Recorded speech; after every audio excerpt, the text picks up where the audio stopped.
All right. Well, we'll go. We started a little bit late, so actually, we'll go ahead and just get everything going. Hit it, Jesse. We'll do it live. Okay. We'll do it live. Fuck it. Do it live. I'll write it and we'll do it live. And thing sucks. Yeah. We're doing it live. This is podcast time. We got a little different setup. If you can see. The hell's that? Oh, fuck. Hello? Someone's knocking at your door. Shoot. 1 second.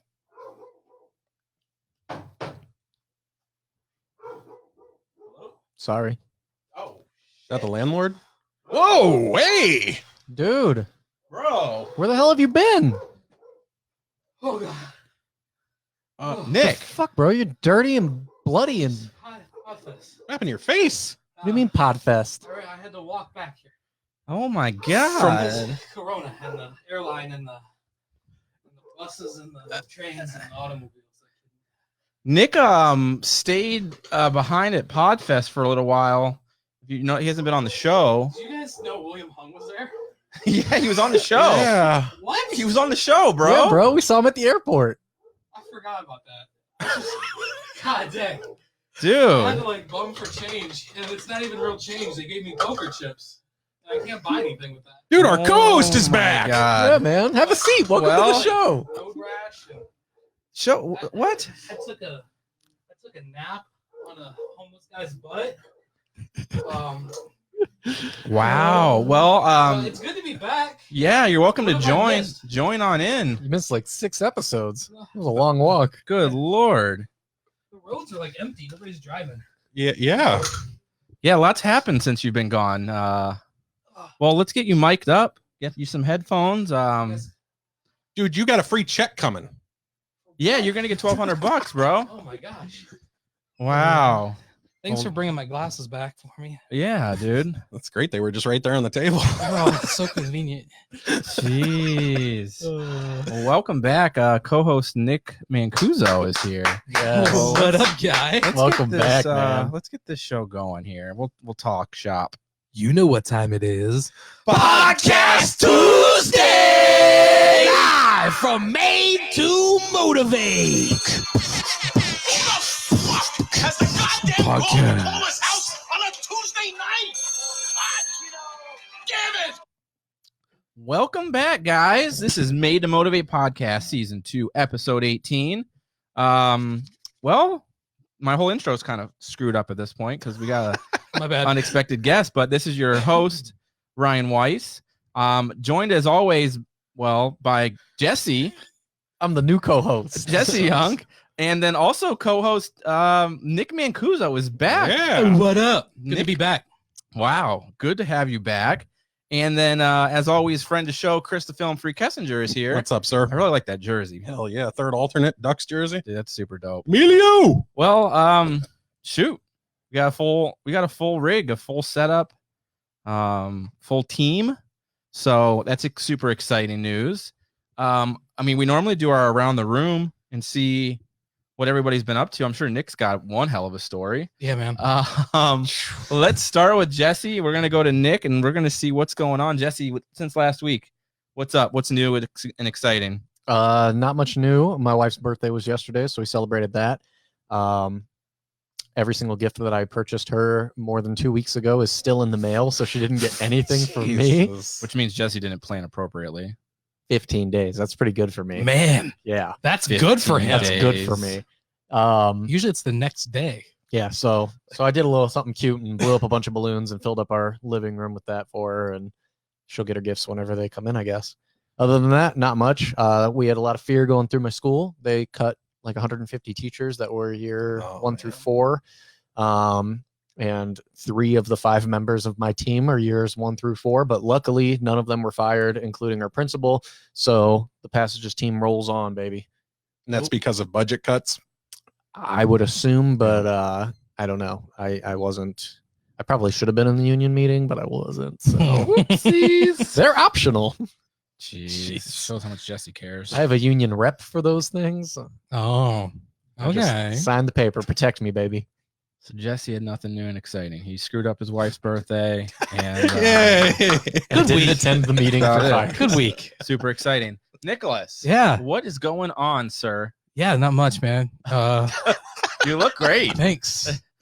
Did someone cut your hair on your ride home? Yeah, they cut it with a butter knife. Oh my God.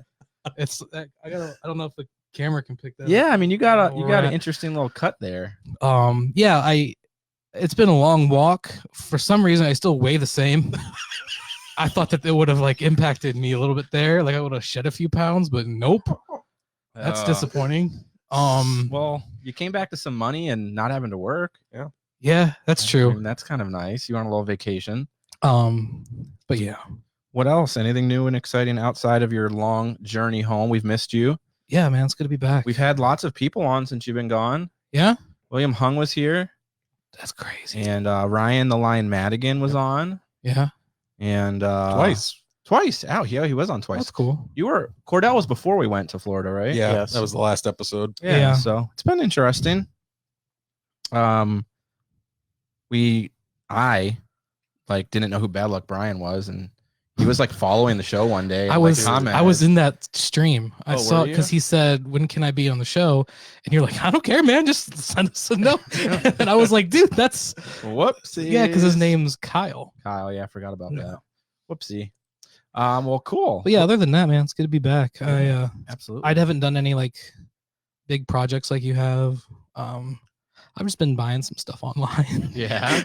Just having stuff. Anything cool? I bought a mini fridge for my upstairs. Like Office. it's like an office now, but I'm trying to turn into like a really cool display for my pops, and then I got a new ring light with a camera, so I'm trying to make like the backdrop, the pops, and you know Yeah. Do some stuff like videoing. that. So Nice. Very cool. We got people coming in from the street saying hi to you. but Very cool. and then the fridge is like there's like a freezer and a fridge in it, so I can put all my stickers on the fridge. That's the whole reason I bought the fridge for my stickers. Hell yeah. You gotta have somewhere to put your stickers, man. Yeah, I bought some new lights for the room, like an RGB LED light. I can Dope. put on the ground and like just project the light onto the pops. Hell yeah. So, yeah, man, Exciting just having stuff. some fun, trying to get back to normal. Dude, Nice. all of us. Big things coming for them reviews. Yeah, man. Yeah. I started a Patreon for my page. Okay. Chris is awesome. He's the first Patreon for my page. Very cool. I'm just gonna do some more like exclusive reviews on there. I got the Supreme Oreos coming up tomorrow. They're gonna be Yeah. posted on there. Dope. I ordered Mountain Dew flavored Doritos from Australia, I do I'm remember excited seeing for that. Have they come? and I ordered them on April 1st, Oh, and God. they are still not here. Oh. So I like chatted with Australian postage, and they're like, "Yeah, it could take like 2 to 3 months," and for whatever reason they're British. But, but yeah, like they said that they can't track it because it was through a third party, Yeah. and they said it could, since it's hung up in like customs and the COVID thing, it could be like 2 to 3 months. But That's the worst. I did order them, and I'll probably get them whenever they're released here, and I can just go to Walgreens. Then it won't be as Right. cool. But I'm excited to try those. But other than that, nope. Everything's slowly getting back to normal. We're moving in that direction. I mean, as things have been different here, I mean, we started doing live for a month. In between trying to be somewhat responsible, I guess. Yeah. As- It's hard. as little or as much as we were, but we tried our best. So we got a new setup. So you're back for our first like really official live setup, which is really cool. Yeah, man. Chris, what about you? Anything new and exciting since we saw each other last? Man, I've been on vacation all week, Yeah. living it up, enjoying that. And well, we're starting the first initial steps of the golf league this year. Yeah. So we're going to get that rolling. We already got the matchups scheduled, and now we're just waiting for the mini golf places to open. Very cool. That's Yep. exciting. I'm ready for some mini golf. Happy to see our brother over here back for sure. Absolutely, man. Yeah. Cool. Well, I don't think anything new and really exciting outside of that has really happened. I mean, there's lots to talk about. I mean, we've got the bracket going strong. Yeah. Some interesting people are winning on that I wouldn't have really expected to go as far as they're going. Some upsets happening. Strickland's is Beating that bitch down. they're taking on Recissi's right now. Russicis has been reached out to by both Nicholas and myself, pleading for them to share it because that's all they have to do is share it once. How's that going for you? Not well. Yeah, they have the best fried chicken in Northeast Ohio, not just Akron. Jesse's been And- talking up this Russicis God, man, it's so for good. as long as I can remember, and they're getting beat by an ice cream place, so it doesn't say much about their chicken. It's I not mean, I'm an ice just- cream place. It's Strickland. I just wish that just Russicis would saying. just do chicken. The Mm, Me pizza's too. pizza's not that great, and I feel like whenever people go, because Mhm. it's called Russicis Pizza and Chicken, they try the Yeah. pizza and they never go back to try the chicken. Yeah. And I feel like it's such a missed opportunity for them. But Yeah, We'll just change see. it to chicken and pizza. yeah, that's what I'm saying. And And their their pizza's bo- not bad, but it's it's not not- anything special. no, and their box is probably one of the best pizza boxes. Yeah, I agree. I used it for their pizza. Italian man. I'm sure we'll get into a pizza discussion later because I got some shit to say. Yeah, we got some pizza. Well, He's eating everything on the East Coast. wow. That's probably why I look the same. Dang it! I got the not to like jump off your bracket, but my bracket for the Suck championship is going on right now. So Oh yeah, you got what is it? Who is it? It's, Cinnamon Toast. Cinnamon Crunch? Toast Crunch versus Fruity Pebbles. What a matchup! Pebbles, baby. I can't believe Cookie Crisp made it as far as it did. Yeah, me too. Yeah. It's crazy. I think- Oreos got blown out in the beginning. Oreos is so good. I just I had a bowl before it came. I think I'd have to probably pick Fruity Pebbles. Yeah. I don't know, man. It's tough, but probably Fruity Pebbles. I like fruit cereals. I got like 3 boxes of Fruity Pebbles in one of those giant containers. Have That's you seen the- freshest cereal? Have you seen the video of how to fold the top of a cereal box? Mm-mm. It's like it's built in, like you push in the sides and fold in, like they're made to fold up, so they create like a little triangle at the top. what? So you don't have to use the container. Mm. Don't they just so have it's like you like one flip it dips out, you into the mean? bottom? Yeah, Interesting. I always have like the little tab me too. that you like tuck it into to keep it. It's like all closed. over the internet. There's like a way to like fold the box, so it creates like the a top, like spout? it looks like the top of a milk carton. Like the little corner. Who's doing that shit though? I know. Asian Asian. all over. The thoughts and comments. For a Asians. second, I forgot we were live, so I pulled it back. We're alive. Yeah, you got to get used to It's it. a bro. learning curve for No me. more editing. We do it live. We're doing it live. So that's why I just said Got a red dot and we're live. Good God. Where do we want to start? What segment? somewhere else. What segment are you guys excited about? What do you want to get into? First day back, Nick gets fired. Fired. What do you guys want to lead off with? Kicking into social. Yeah. You want to just start with Let's Get Social? Yeah. All right, we'll do it. It is July 20th, 1969, and man is about to land on the moon. Freedom itself was attacked this morning by a faceless coward, and freedom will be defended. I did not have sexual relations with that woman. That's the way the news goes. Let's get social. Newsfeed. What do you got? We got COVID updates. We've got Kim Jong-un. We've got some more serious stuff in this segment as well to talk about. But Yeah. let's do our weekly COVID updates. I mean, that's kind of our gig. It's kind of what we do. It's what we're here for. That's still going on. So we'll talk about COVID openings, changes. So after the show last week on Monday, DeWine did his normal weekly update. The big one was barbershops, salons, nail places, Restaurants. and bars are set to open on the 15th. Yep. Restaurants is outside only.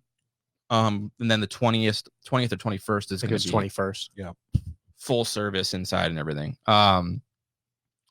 Talked to Charles over at LaBelle's Barber Parlor. Shout out to them because obviously super excited to get back and get a haircut. I'm sure Nick needs one after that long Good journey Lord. from No. Orlando. He even reached out to me personally. I saw Yeah. him. I said, why would you fuck your hair Yeah, up like that? He's like, we're so close. You So- should have seen my tiger beard. Yeah. Oh yeah, that grew back, huh? Yeah. They did a video. Go on their page, LaBelle's Barber Parlor. You can watch a video about updates and all the stuff that they're required to do. It's wild. So, I mean, he already straight up said they're not going to be open on Friday. It's just not possible with everything they've got to maintain. They've got to wear masks like everyone else as an employee. You have to. They have to have the plexiglass installed between the barber stations. So You know what struck me as like the most important, like crazy thing they have to do? They have to clean The the cleaning. equipment that they're not even using. in between Yeah. people. So they That's taking normally, forever. So even if you don't touch like the scissors or anything, like you have to clean it every time you do a haircut anyway. and that comes from like the board of Yep. I don't know what their for particular the barber, business is called. the board that governs over the licenses of Yeah. barbers and like salons. Are they going to have people going in like they do with like gas stations and stuff for like underage drinking and stuff, where they're going to have people checking them? They actually have health inspectors that are randomly stopping at places of business to see if they are maintaining like the necessary steps that they're supposed to be doing. So you're supposed to have some sort of sign that states what precautions you're taking to meet the requirements that they've set forth. But yeah, they've got to. So normally LaBelle's does 30-minute reservation blocks. You can book it online. You have a 30-minute block of time. You get your haircut. Well, so they've stated because of all the stuff they've got to do extra, now they're going to have to do 45-minute blocks because, I mean, they got to cut your hair. And then like Nick mentioned, they got to clean all of the equipment. They've got to clean off the chairs. They've got to sanitize everything. So you're going to have, we just got to be patient with them because it's just going to be a lot. I mean, I'm sure it's very stressful. It means less customers a day for them, which hurts them, you know. Yeah. So I mean, when you tip and stuff, think about that sort of thing. I mean, that's their livelihood, that's their business. They, from what I gather, I mean, they haven't received unemployment or anything either. Like they have not received anything. Yeah. So it's pretty crazy. It's crazy. Like you have to show up for like when your time slot is too. And it's not like they're gonna have to create some type of text system or something because you're gonna have to wait in your car. Yeah. You can't just hang out in the shop. Right. That's true. And it's gonna change the dynamic of a barbershop too. Yeah, Which it's sucks. not that same vibe. Yeah, they said no guests allowed. Yeah. Like you can come in and get your hair, but you can't have anybody there hanging out with you. So yeah, it definitely changes the whole dynamic. But you know what? Sacrifices we got to make to get through this, and I'm sure they're glad get them back open. Now their chairs are pretty much 6 feet apart though, there, aren't they? They're It's pretty close. It's about, but I don't know because whenever I'm getting a facial and like I'm like laid back, my feet will like Shane will like bump into my feet sometimes. So and their chairs might be, but you got to think like if Tom and Shane are cutting and they're like next to each other because they're back to back doing something, because they have to maintain as well. Everyone has to maintain the distancing. So they said they had a contact that's going to come do the plexiglass. They said a 66% increase. I know. I tried to look it up to see if I cost. could find like a plexiglass place on the stock market so I could invest in it because I've been Right, doing man. stocks lately. Yeah. I can't find like a reputable place. I wanted to invest in it because if they're up that much, I mean, It's crazy. What I don't understand is like restaurants are using some like shower curtains, like some of those yeah, Literally shower curtains. yeah. I don't know what the texture though. I'm trying to think of it, but yeah, they use those. So couldn't they just use those too in the meantime? I'm sure they want it to look somewhat presentable. And still look somewhat professional in there. I mean, I'm sure they could do something like that, but I did see that article about the restaurant that's doing the shower curtains. I don't know about that. I wonder how many businesses are going to keep that plexiglass up though. I would Like imagine after the fact, it would be kind of the way smoking sections used to be. Yeah. Like you can choose to sit in like a plexiglass section Going if you forward or want, or if something. you have like, I feel like it's going to be a phased approach. Like yeah, we're offering you this section, but if you're comfortable, you can sit over here. I feel probably like, through year end. I would think maybe like at least have it up through the end of the year and then kind of go from there because they're saying a second wave in the fall. Right. So like don't have it up for a month and take it down and then you just get back to a point where you got to redo it. Yeah, vaccine not until January. So yeah, so if it was me and I'm a business owner, I'm keeping it up the whole year. I would just make the most sense. But so that's the most up to date with COVID. No tattoo parlors, gyms aren't still open, daycares.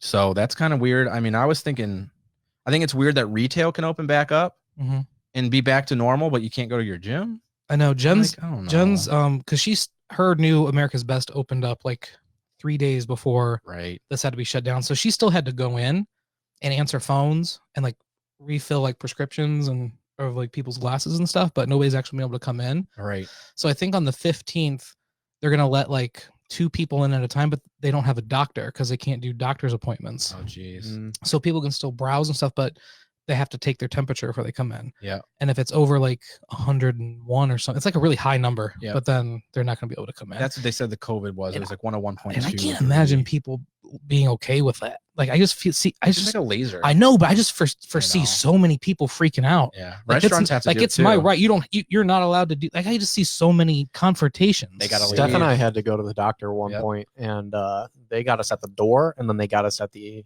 office in the hospital. We had to get checked twice for our temperatures before we were allowed to go in. Yeah. Yep. And they had it blocked off, like you're not getting through if not. Like it sucks. I get it, but if we want to get back it's to a- some sort of Like, normality, and like we we're gotta all make level headed. sacrifice. Like I feel like we're all gonna be okay. But those people that Absolutely. bitch about stuff that isn't important, they're gonna be even more so about this. My brother shared a story with me. I can't remember the store. I think it was Menards, but I can't remember for sure. They actually shot and killed a security guard because they would not let him in because they didn't have a mask on. I saw That that. happened at Dollar General in Flint, Michigan. Like that's insane.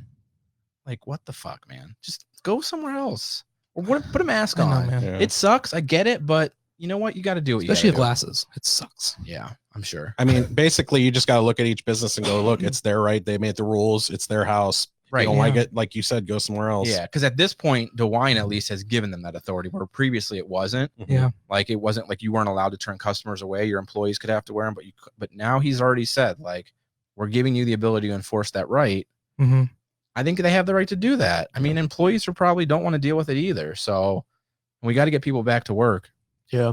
I saw a thing today about the PPP and like businesses who got it. Yeah. And it said that 12,000 Catholic churches applied for it. I saw and that. 9,000 got it. Yep.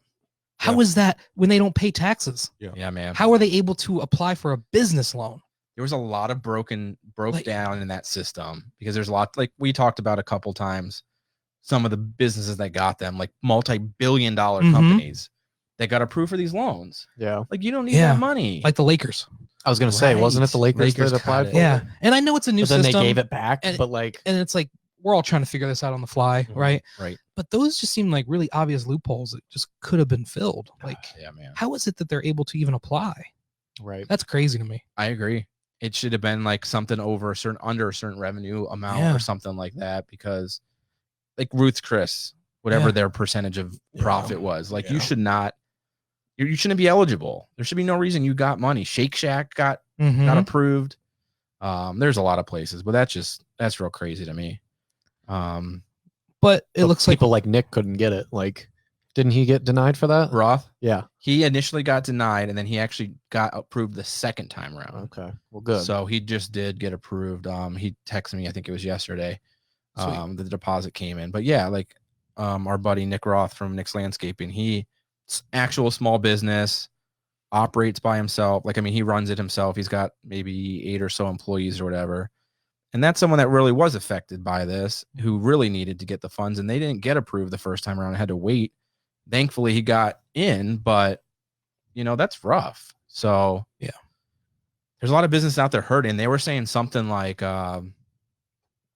50% or so of small businesses that are not expecting to ever open again after this. I know there was a restaurant up in Cleveland, an That bar? outdoor one. Yeah. What's it called? I can't remember what it's called, but I read the article today that they're already set their plans and forth to close. They're And not going to reopen. They said they did slamming like great business all the time, but they just made a decision that they're not going to open ever again. That So- sucks because how do you rebound from that? Like everybody says that the economy is driven by like the Walmarts and all that, and I get that that's a big part of it. But Yep. 50% of all local businesses closing, I cannot imagine that Be there's any devastating way to that the we economy. rebound from I feel that. like I read somewhere that the most like the economy is based on like 70% of small businesses. Like that's what Yeah. drives the state Yeah. economy. Mhm. So with all those shut down, like It's the trickle effect, because if those businesses close, you got to think the other places that is affected by that. Mhm. All those people that become unemployed, they're saying majority of it's going to be restaurant industry. So Yeah. all those restaurants close. Now the people that relied on them to buy their goods and supplies from them aren't getting the business, and it just starts domino effect from there. When you got to think too, because people don't like realize. You think of your local pizza shop that has maybe 10 employees, multiply that by how many local food places do we have just here in Akron? I mean, Right. our local business bracket has, what did we put on there? 64, 63 total between the two. 63 businesses, and they're all competing against each other now more than ever. Yeah. not to make it like, I mean, literally, yeah. Like, Yeah. but I mean, It's like true. it's crazy. And then I saw a post from a local business like over in West Akron, and like people were asking them when they're going to open, and they're like, "Well, our main like business is from First Energy. like Yeah. their lunch crowd. And with them not being in the office, we can't afford to open up that location. Yeah. Right. And I didn't even think about that. I'm like, how many businesses are being impacted by just the lunch crowd alone? Yep. Yeah. And then you factor All in down there. downtown being closed too. Mhm. Yeah, I was gonna say, and then you factor in the construction that's endless down there too, down Main Street. Yeah, So yeah, it's rough. It's real bad right now, and it's just like we've talked about before, the hard decision to get back to normal, like to get up and running. Mhm. Like we need to do it, but it's how do you make the right choice? You know, I would never want to be on that end of deciding like, Me hey, either. we're going to open and put all these people at risk, or we're not going to open and all these people are going to go out of business and, you know, lose their job. So it's not an easy position to be in. It's hard to know what the right decision is, but I mean, it's been 3 months now, give or take. 50 some days or something like Yeah, that. like we got to start slowly doing like what DeWine's doing, a little at a time, having precautions. We all as individuals need to make sure that we're being cautious of the things that we're doing. Mhm. But I mean, honestly, that's why it took me so long to come back, because I know I'm immunocompromised and I'm at a higher level of being settled to it. So if you just gotta be smart like that, and then I think that's part of the way it should be though, too. Like with the new system of opening up, like if you think that you're a higher level of risk or you don't want to go out, then by all means, you don't have to. Mhm. Like you're not going to force anybody to. Yeah, nobody should ever be faulted for that. Yeah, but then if you want to, then just go out and be smart about it, you know. But I think we got to get back to giving some sort of choice, and there's going to be people that are still at risk, you know, the elderly and people with other compromising conditions, but they don't have to go out. Like they can still stay home if that's what they choose to do. Delivery services and stuff are all still going to be available for them, grocery delivery and, you know, whatever else. So I think we're heading in the right direction. We'll see what the next week goes. It seems like it's a week-to-week thing as far as updates goes. We'll hit that like third segment or update time frame through DeWine here soon. Yeah, because it was like the 1st and the 14th, and then I think probably the end of the month or so will be our next one. So have you talked to your work yet at all about like, because like you've been working at home, during your long walk back from Orlando, but like you've been working at home. So let's say they open everything, you know, June 1st, and everybody opens back up. Are they going to give you the option to stay home? So if you choose to? Yeah, our CEO has been giving us a weekly video, like send us a weekly like video log of updates about the company. Yeah. And they're calling it the RTW, like the return to work phase. Yeah. So gotta have letters in there. I know. Just say anything. So like at the beginning of this, there was no part of our business that was work from home. Yeah. Like everybody was based in the office. So it was a complete total change of everybody trying to figure it out on the fly. So it's been kind of interesting how they've adapted to it. But he did say that like it'll be a phased approach. And then since we've like our numbers have been so good during this time and we've actually been profitable. Yeah. And people are actually are more productive, it seems like.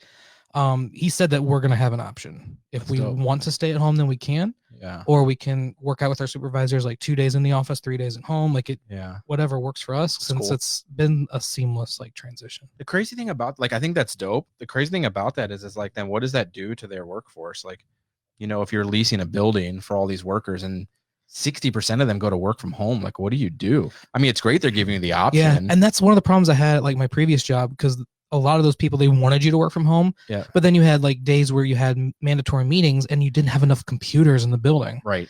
So it's definitely a weird thing, because then whenever you are working there, you have all these empty pods. Right.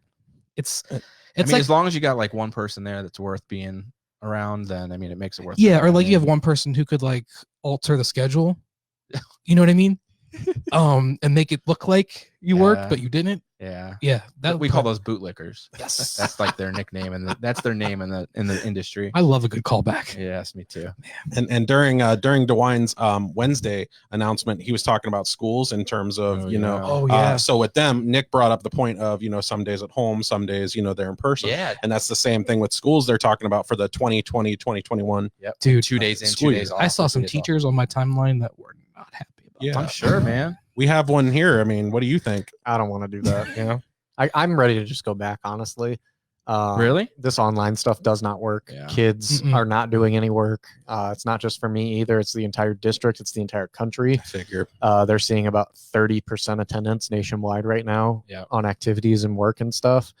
One thing that they're not telling them, which is close to the end of the year, so whatever, is a lot of districts are carrying over grades from third 9 weeks into the fourth 9 weeks because just they didn't know what to do with this. So if you passed the third 9 weeks, it doesn't matter if you did anything or not. If you failed, then it does. But it's been a shit show. They're not logging on. They're not getting their assignments done. Yeah. We have 2 out of 60 kids that have completed a, acceptable amount of work. 10 have even responded to us out of the 60.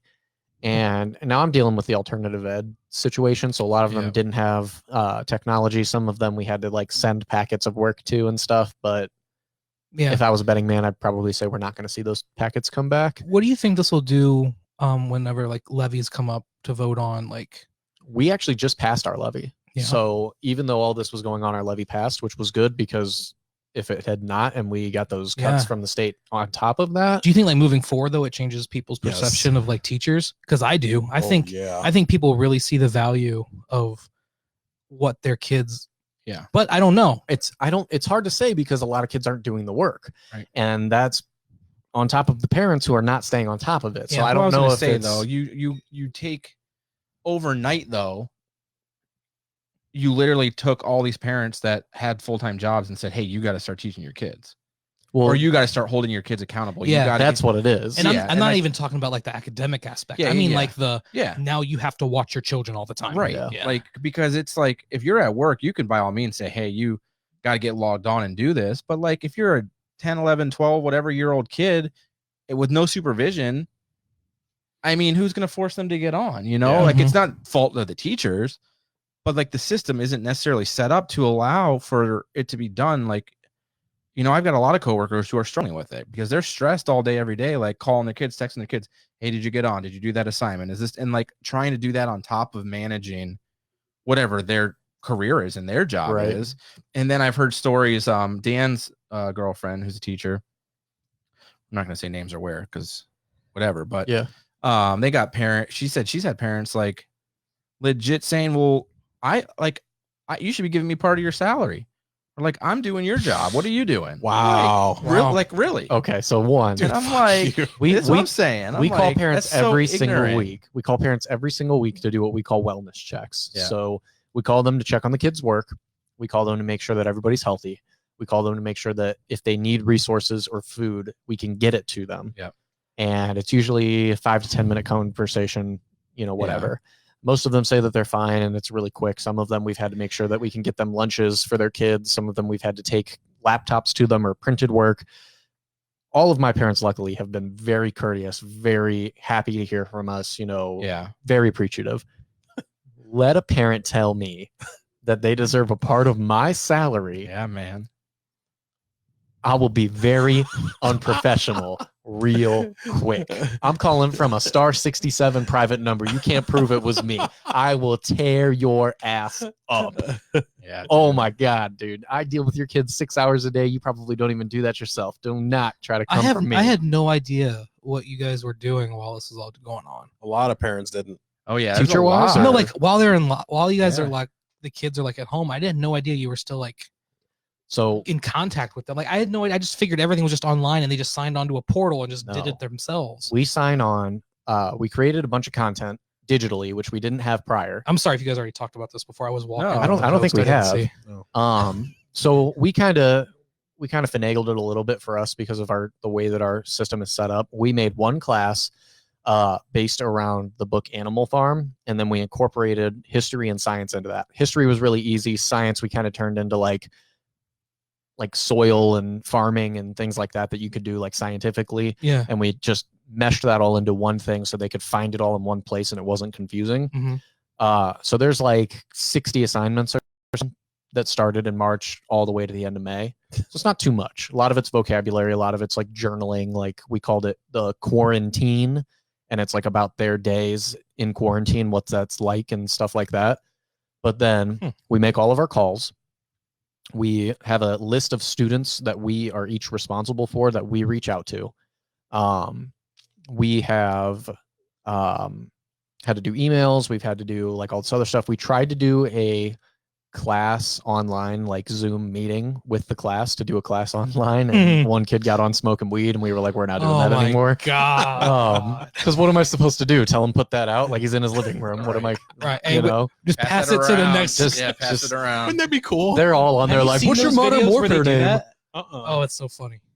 But yeah, we're doing a ton of stuff though. Like, we're That's meeting with our teachers because we have TBT, which is like just your teacher meetings that you have to do. Yeah. Everybody does them. We do that twice a week, which is not any different from the regular school. But then I'm on our BLT, which is our building leadership team. And that used to be a monthly meeting. Now it's a weekly meeting. And then on top of that, in my particular situation, this isn't statewide or anything, we were going through like a dropout prevention change thing because we had that company come in and like evaluate us and stuff earlier in the year. Well, we got the list for those changes. So we've had to do a bunch of stuff for that. And then the budget cuts came. Gotcha. So we've just got meetings on meetings on meetings. And it's like, we're really getting a lot of stuff done. Like right now we're focusing on graduation, how we're going to do that. We're having kids send us in digitals, like 30-second clips about things they'd like to say for their graduation, sending us pictures of them in their cap and gowns, getting that information to them so they can get a cap and gown. Yeah. Man, so much drive-by graduation. I think it's important for people to know all that because if I'm like removed from it and I don't have any kids and I don't really know how it works, I just assume that the kids log into some online like webinar thing and they just do it themselves. Yeah. I know a teacher who literally ran house to house and put signs in their yards like saying, congratulations to our graduate type of thing. Because she was a jogger and she was like, yeah, I'm just going to do this for the kids. Like there are a lot of teachers doing above and beyond stuff, which I can't even fathom because we're still putting in 40 hours. Yeah, absolutely. We're going and going and going. Good stuff, man. Yeah. I still don't envy you being a teacher. I'm good on that. So I think parents do now too. Or they just think that they do their share. Give me that salary. Because they're doing so much work at home. So yeah, big updates with that. I don't think anything else exciting with COVID right now. Well, there is anything exciting, but like there is one thing that they figured out this week. Scientists created an antibody that defeats coronavirus in a lab. This is known as 47D11. Prevented COVID. Are you sure that's not Elon's kid's name? It'd be easier to pronounce, that's for sure. Yeah. More on that later. Prevented COVID and SARS in a study. Scientists created a monocle, I think is the word. Monocle. It's a monocle. That's that little glass thing you put in your eye. Antibody that can defeat the new coronavirus in a lab, an early but promising step in efforts to find treatment and curb the pandemic spread. They still need a couple more studies to go, but they think this might be the first step in actually fighting it. So you're telling me if I got corona, I just got to put a thing in my eye and I'm good? That's not what it is, but I cannot pronounce this word to save my life. Jeez. You land on free parking, you get the cure. Monoclonal. That's what it is. Wait a minute. What if I get Park Place and Boardwalk? Do I still get it? We did not have this on we weren't going to talk about this, but you're bringing this virus thing up. Reminded me of it is that Plandemic video. Oh, yeah. That bullshit video. Yeah. I didn't watch it. It's I think I was in Georgia when you guys sent it to me. Yeah, you kept going in and out. Yeah. But if you've watched it or if you haven't, don't waste your time. If you have, I think it's that kind of thing is interesting. People are up in arms because it keeps getting taken down. Right. A lot of fake news is being taken down, though. That's part of what social media has been doing for a couple weeks now, right? Months. And that's what I was going to say is because the same thing that they're doing now and they're actually following through with is what we were complaining that we weren't doing previously, as far as trying to take down fake news stuff that's spreads paranoia, spreading paranoia and stuff. Mm-hmm. Facebook has been in trouble in the past for allowing these fake stories to be out and allowing for propaganda to be shared that's like, fear of rioting and stuff like that. So this story, people are saying, well, you should be allowed to share it, let people research on their own. Well, people don't research on their own. That's the problem. You put together somewhat of a decent looking documentary and put it on YouTube and people think it's true. And the first day I saw it, that's all my feed was people sharing it and everyone believing it. Yep. Had like 1.3 million views in like an hour. Yeah. And that was just on the one that I saw, not the original. And those aren't even originals. Everyone else is just uploading it on their own YouTube channels to get the word out there without reading into it. And it took me like 5 minutes of just researching some of the people in it to know that it's just bullshit. But that doesn't fit the narrative, Ryan. It's just crazy to me, though. Like, you said a keyword there, research. Yeah. That's a lot, man. I know. A little bit of research that I did real quick, just for those people who are going, well, who the fuck is Ryan Weiss to say it's bullshit?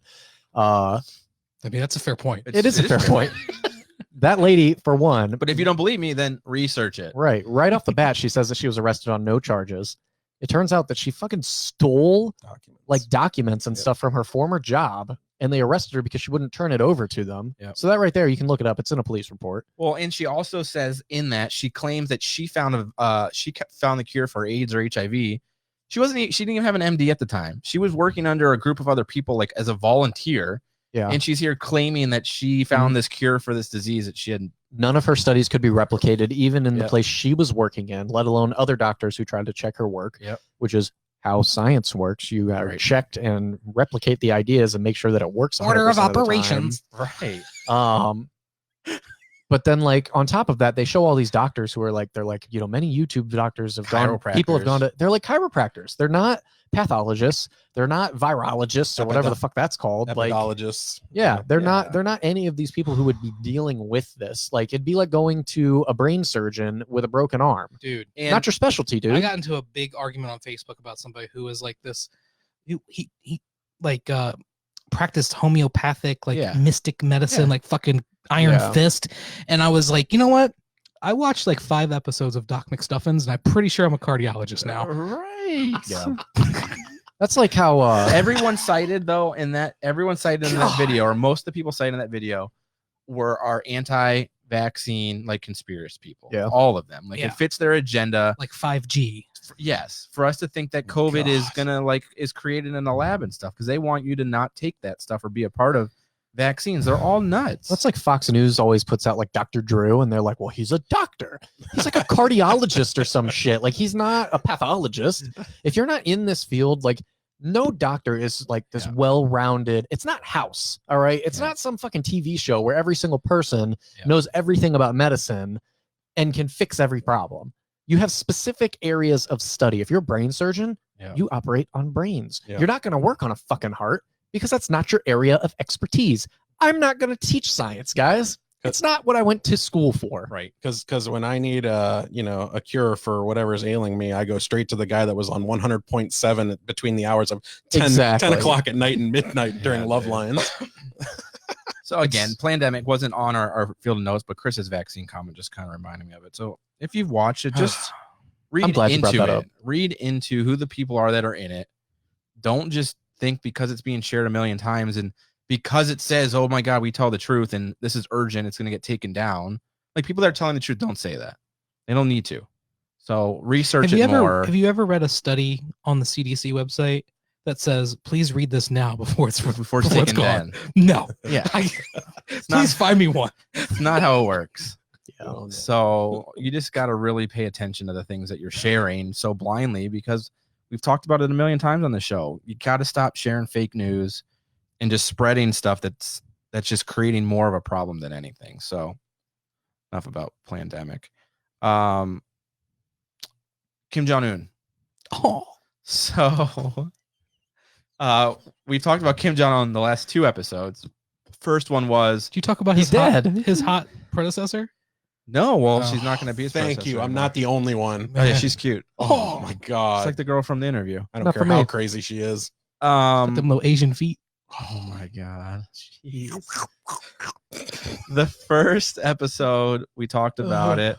Anime thighs. Was when we thought he was dead. Yep. They came out and said he was dead. Then last week's episode on the 1st, he was at the ribbon cutting of like a fertilizer plant opening. So now we're like, okay, he's alive.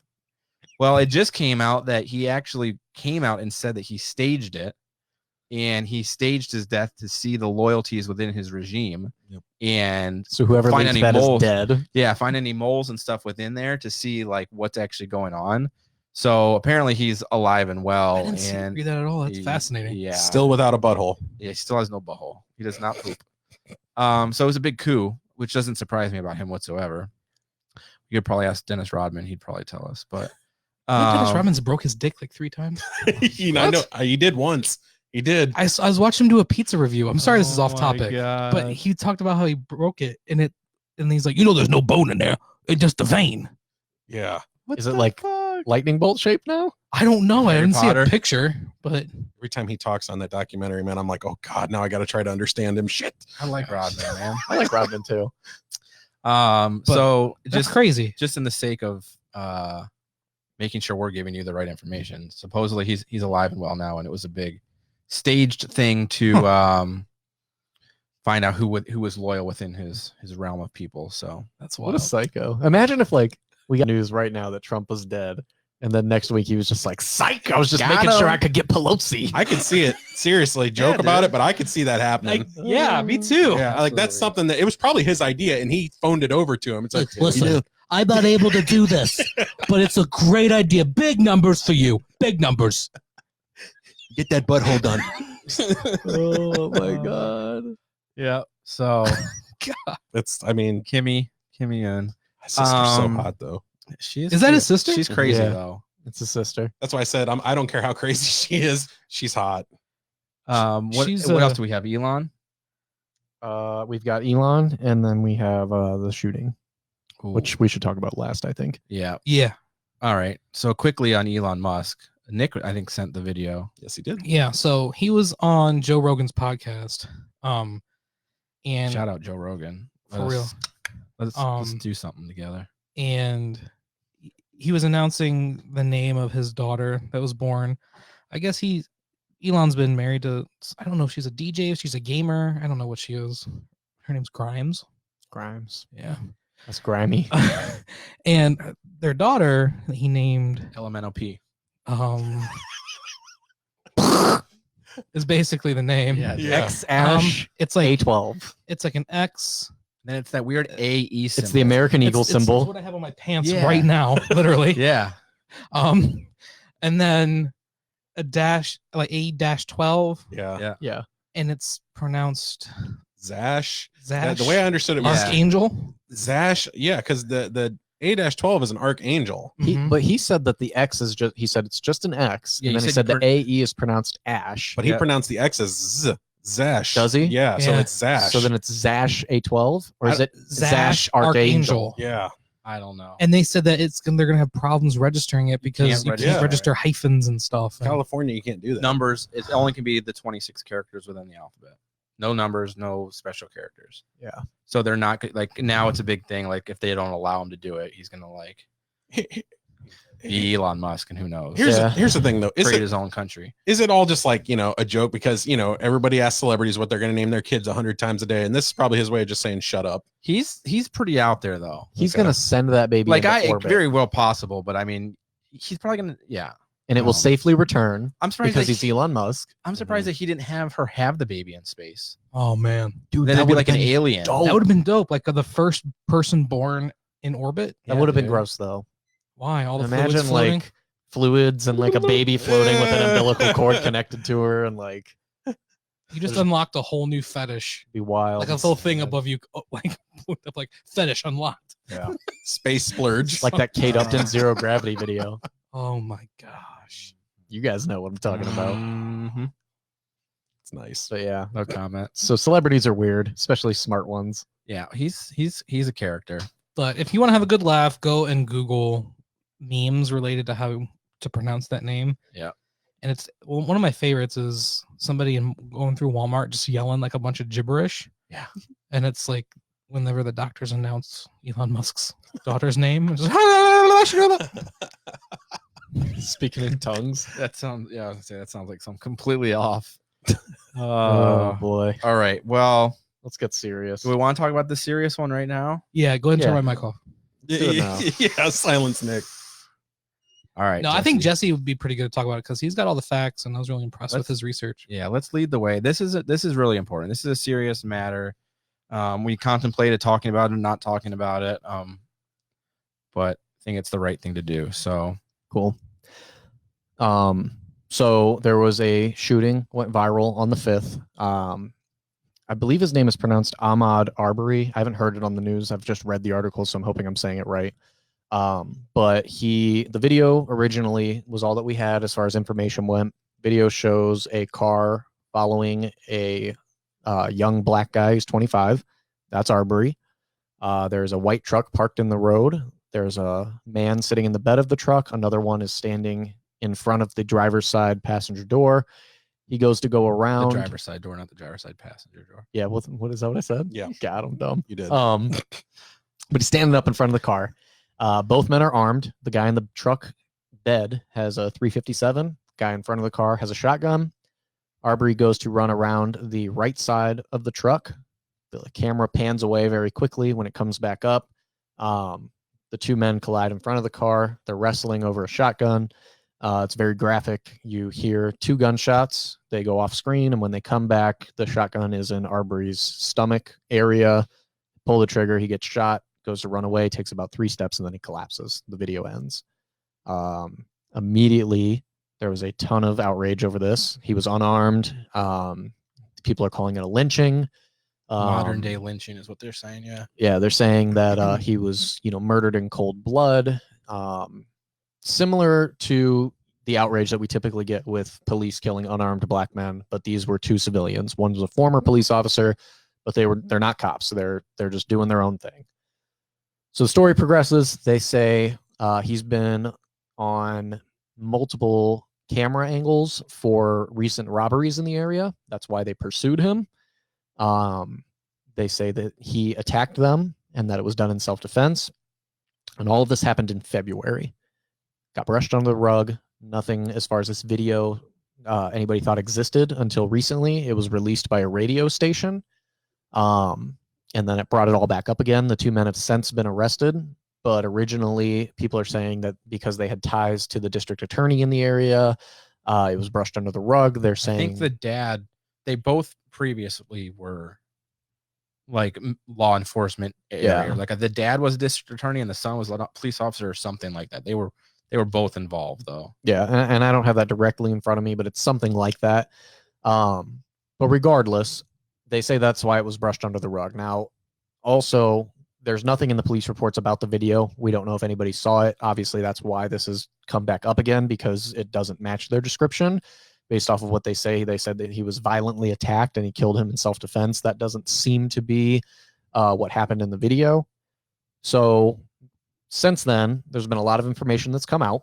We have 2 911 calls. One is from an anonymous person. We still don't know who it is. He calls and says that there is a black man in an open construction building. We don't know if that is a house that's under construction or if it's a house being built, because he just says it's wide open. He says that he's seen him there a couple of times. He says, the feed cuts out a lot for some reason. The officer on the other line, the dispatcher, whatever you call the 911 operative, they say, well, I just need to know what he's doing wrong. And he goes, well, he's been all over them videos, and that's pretty much all that we got. She says, I'll send somebody out there to check it out. The other 911 call is technically anonymous, but it is believed to be the father, the guy who was in the truck. The son was the one that shot him. His phone call says that there's a black man running down the street, and then you hear him yell, "Stop! God damn it! I said stop!" Then he yells, "Travis, let's go!" Or I think he just says Travis. I don't think he says let's go. But he yells for Travis, and then the line goes dead. And the operator, dispatcher, sits there, and they keep saying, "Hello, sir. Hello, hello." It stays silent for about a minute and a half before it finally cuts off. So we've also learned that the person recording the video, because a lot of people were like, well, why is this person recording this in the first place? Turns out it's their neighbor. He was aiding them in going to stop him. They claim that they were making a citizen's arrest. And pretty much that's what we got so far. So I went and I checked a couple of laws in Georgia.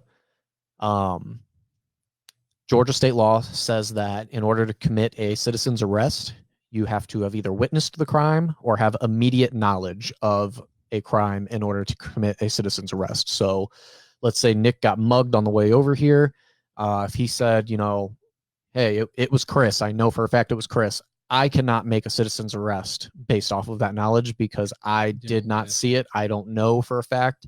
There's no proof that you can give me other than your word to say that. So you would have to make that citizen's arrest. I could not. They claim that they saw his face on multiple robbery videos, but if you check the police reports in the area going back about a month and a half, there is only one reported robbery.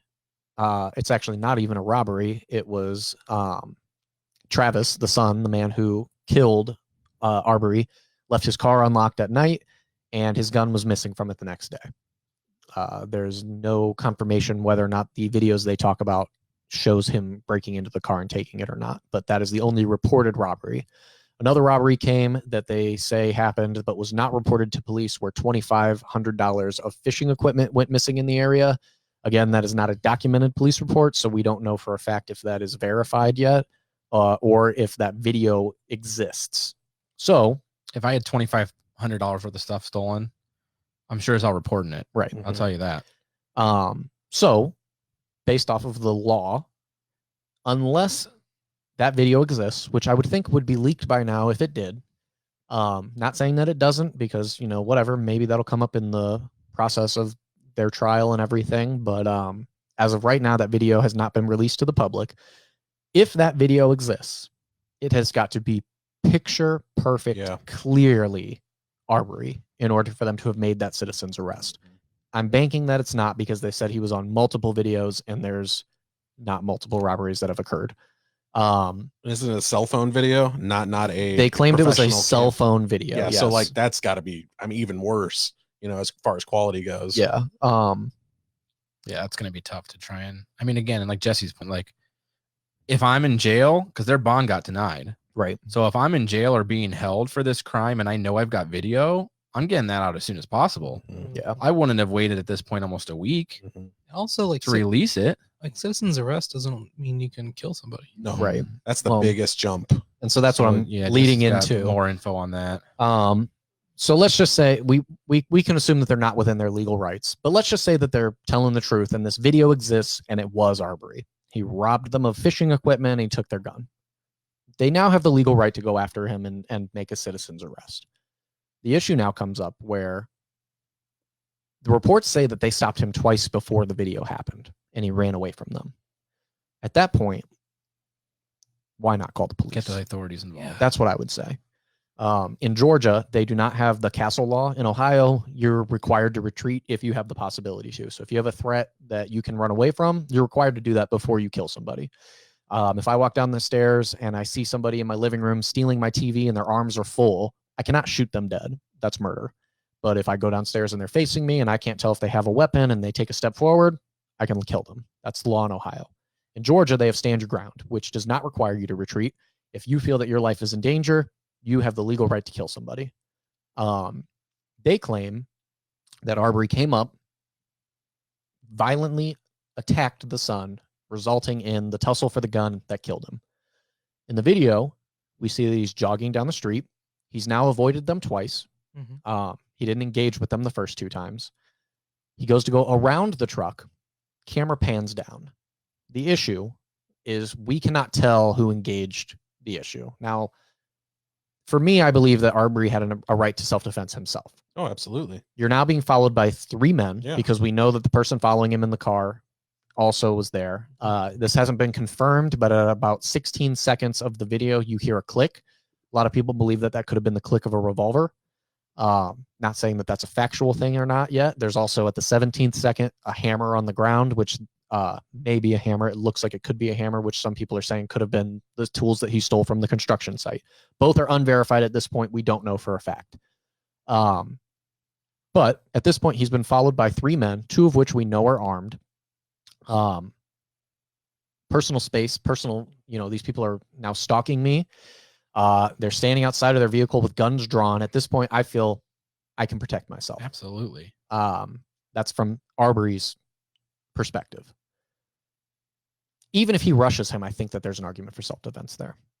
Now, the problem comes into for this legally is, unfortunately, Arbery's dead. He doesn't have a chance to testify. We don't have anything there except for those three men's testimony who are all together. They're in this together. Yep. And this video. The video is not clear because it pans away. We don't see a lot of what happened. As much as I hate to say it, if they turn up a video that shows that he was the person that they believed there, Yep. I don't think that they will get any jail time. Based on the laws in Georgia. Based on the way that the laws are Yeah. written, if they have a video that shows that it was him stealing from places, which doesn't justify his murder, but it does justify them being there. My concern with that is even if they prove, so even if for sake of it, we say he did it, there's clear as day evidence that it was him. Even with that law, well, I guess like what you said is he can't testify he was in self-defense on his own. Right. So that's where the Castle law comes into play. I was going to say, like, because they don't have to retreat. Right. He has every right of himself to defend himself against them. Yes. But obviously we can't get that from him. Right. And you can't see in the video if the guns were pointed at him. It's an open carry state, so technically they're not illegally, sitting there with their guns out. So can his family, I can't think of the term or the word, but can his family ask for a trial to be held elsewhere? Because it's obviously going to be conflict of interest there, right? With the dad and son's history of, they can if they believe they're not given a fair trial, fighting chance in that district. Because they've got a lot going against them. Yeah, that happens a lot in the South, more than anywhere else, believe it or not. But yeah, I would be. Jesse, I have a question. So where's the wound at? Do you know that? Like, where shot in his abdomen? His abdomen. His hand was also shot, I believe. Yeah, it was there's 3 gunshots. There's 3 gunshots, total. but I only think 2 hit. I believe it was his hand when he reached for the gun, and then his stomach. Because I guess my thing is like, look, if I'm getting attacked or I feel threatened by somebody and I have a gun in my hand, I'm shooting their leg or their foot first just to slow them down. Because that bullet goes right through them, they're going to be stuck right there. Even if they are still crawling towards you, it's better than death. At least you've slowed them down. You've shown that you don't want to take a life. To aim for somebody's chest, that's permanent. I think man. the chest thing, I think, is more part of the struggle. Because I think he was fighting for the gun, and then he just was trying to and it's a shotgun. Yeah. So it's well, and plus, I don't know if these guys were trained, but you brought up a good point though when you just said that's a shotgun. But the shotgun, you've got to rack that. Yeah. So for them to have gotten 3 shots off in a struggle, and if because we don't see the first shot, and for whatever reason, my first instinct is to shoot the shotgun in the air. Yeah, like threaten them. Like you got to stay back. We just want to But you shoot. So think about that. If you're in a struggle with someone and he's got the front of it, it's going to be hard for you to try and rack that gun enough to shoot 3 times. 2 things. I don't know. The one guy was a former police officer, which means that his son was probably. Is it the son that's a police officer? No, the dad. Okay, the dad was, which means he probably trained his son for gun stuff. I'm sure. When you have CCW training, anything like that, there's 2 things that they teach you. Don't pull your gun unless you plan to use it. Yep. And when you do use it, you shoot to kill. It's true. You don't shoot for the leg, because if you did have a weapon, you've now compromised your safety. It's the same thing they teach police officers. Police officers, when you pull your weapon, if you shoot center mass, because it's the best chance to kill. I guess I'm just saying, like, so the second time, if he reaches for something, then you kill him dead. Then you fucking blow him out. Yeah, because it's 3 guys on one. It's not necessary to shoot this guy. No. And that's where the argument of self-defense comes in. Because you can make the argument, if I'm the lawyer for Arbery, I'm making the argument, you have 3 men who have now confronted this man twice. He has not shown or pulled a weapon on you to this point, right? Which means he probably doesn't have one. You've now followed him to this point. You could physically overtake him. Yeah. Why use the weapons in the first place? And how can you claim that your life was in danger knowing that he was on? That's one way that he could win. The second way is if they don't have that video to prove, their entire case is screwed at that point, because now they don't have a reason to be there. And that turns it into, they don't have premeditated murder in Georgia. They have murder with malice, which is pretty much the same as first degree premeditated murder. That's your wife finds you cheating and comes back home later and kills you. There's hateful reasons behind it, whatever. The second thing is felony murder, which is what that would fall under. And that's whenever you kill somebody in the process of a crime. That's you're robbing a gas station. You don't plan on killing anybody, but then the gas station owner rushes you. You didn't expect it. You accidentally kill them, and you didn't plan it. But now that's 30 years. That's what they're looking at. I think that these men are guilty. I think that and this is total speculation, but in my mind, Arbery was known to run through that neighborhood, to jog through. Many people saw him. That's been reported. A lot of people in that area knew him. They would wave to him. They knew who he was. You see a black man running through your neighborhood on a regular basis. It's a predominantly white area, so he's probably one of few. You have some form of video or somebody telling you that they saw a black man stealing things in the area. Your gun goes missing. You project that onto this person because obviously it's him. And then when you finally get the opportunity, you see, hey, for whatever reason, there he goes. Let's go stop him. I know he took your gun or whatever. Right. In your mind, he stole the gun. He probably has the gun, and you've justified it to yourself. I think that's rooted in prejudice. I think it's rooted in racism. I think that that's speculation that builds upon. I don't think that these guys went and saw a black guy running and said, well, we'll just say that he was part of a robbery. Let's go hunting. I don't think that that's necessarily how racism works most times. I think that people have their prejudices and then they project things onto people that turns Fits into that narrative. things. Them Yes. justifies what they're doing. But racism is racism. It's still rooted in hate. Yeah. I think that they're wrong. I don't think that that video exists because I think that we would have seen it by now. And I think that they're going to go to jail. Unless it's being created. The video has to exist in order for them to get off, is my case. That's my entire case if I'm them. And Well, if the video exists, it can't just be some black guy in the dead of night that you can't tell who he is. It's got to be like a Ring doorbell that somebody walked up to a door and you can clearly see their face. and the video we do have, it doesn't have a weapon on Arbery for like in his possession or anywhere on the ground that we can see. No. So you can't prove that, you know, that the other three felt their lives were threatened. You guys all have guns. He doesn't. Right. And there was no weapon because that would have been reported that he had a gun on him He or was a knife on unarmed. him or something. He was unarmed. I would assume that if that hammer was there that people are saying is in the video, I would assume that that would have been reported because it was said that he was on a building under construction. Yeah. So I feel like that would have made it into a news report at this point. So I'm assuming that it wasn't. He's running in cargo shorts down the street for probably 100 feet at the beginning of that video. If he has anything on him, they're about to fall out of his pockets or anything. So Right. at this point, you've got a guy who you've stopped twice. You've been following for a very long time. He's been jogging. Nothing has fallen out of his pockets. Nothing is in his hands. You've now driven ahead of him with weapons drawn, trying to stop him while somebody else follows him. You've now put his life in a situation where he is at a heightened state, feeling like he has to fear for his own life. You've escalated a situation to this point where now, even if he did rush him, at this point, you've escalated to the point where he feels like he has to do something to save his life because these three men, who I don't know, as a black man in the South, Yep. I mean, we don't know what was said. We don't know what was going on. They claim they told him, hey, we want to talk to you. But, I mean, I'm not going to stop for three armed men in the middle of the road on my jog. Yeah. I mean, people want to act like racism isn't real. I'm a call the black man in police. the South and three armed people are trying to stop me. Right. I don't know who you are. I'm not doing it. And even if he stole the hammer, it's a hammer. Yeah. It's Doesn't- not reason. It's not someone's life. It's not a reason to go and stop him with guns. It's a reason to call the police. Follow him if you want to follow him. He's on foot. Yep. Follow him and be on the phone with the police and say, yeah, we're turning down Main Street now. But a black man running is not good enough justification to call a police department. It just isn't. No.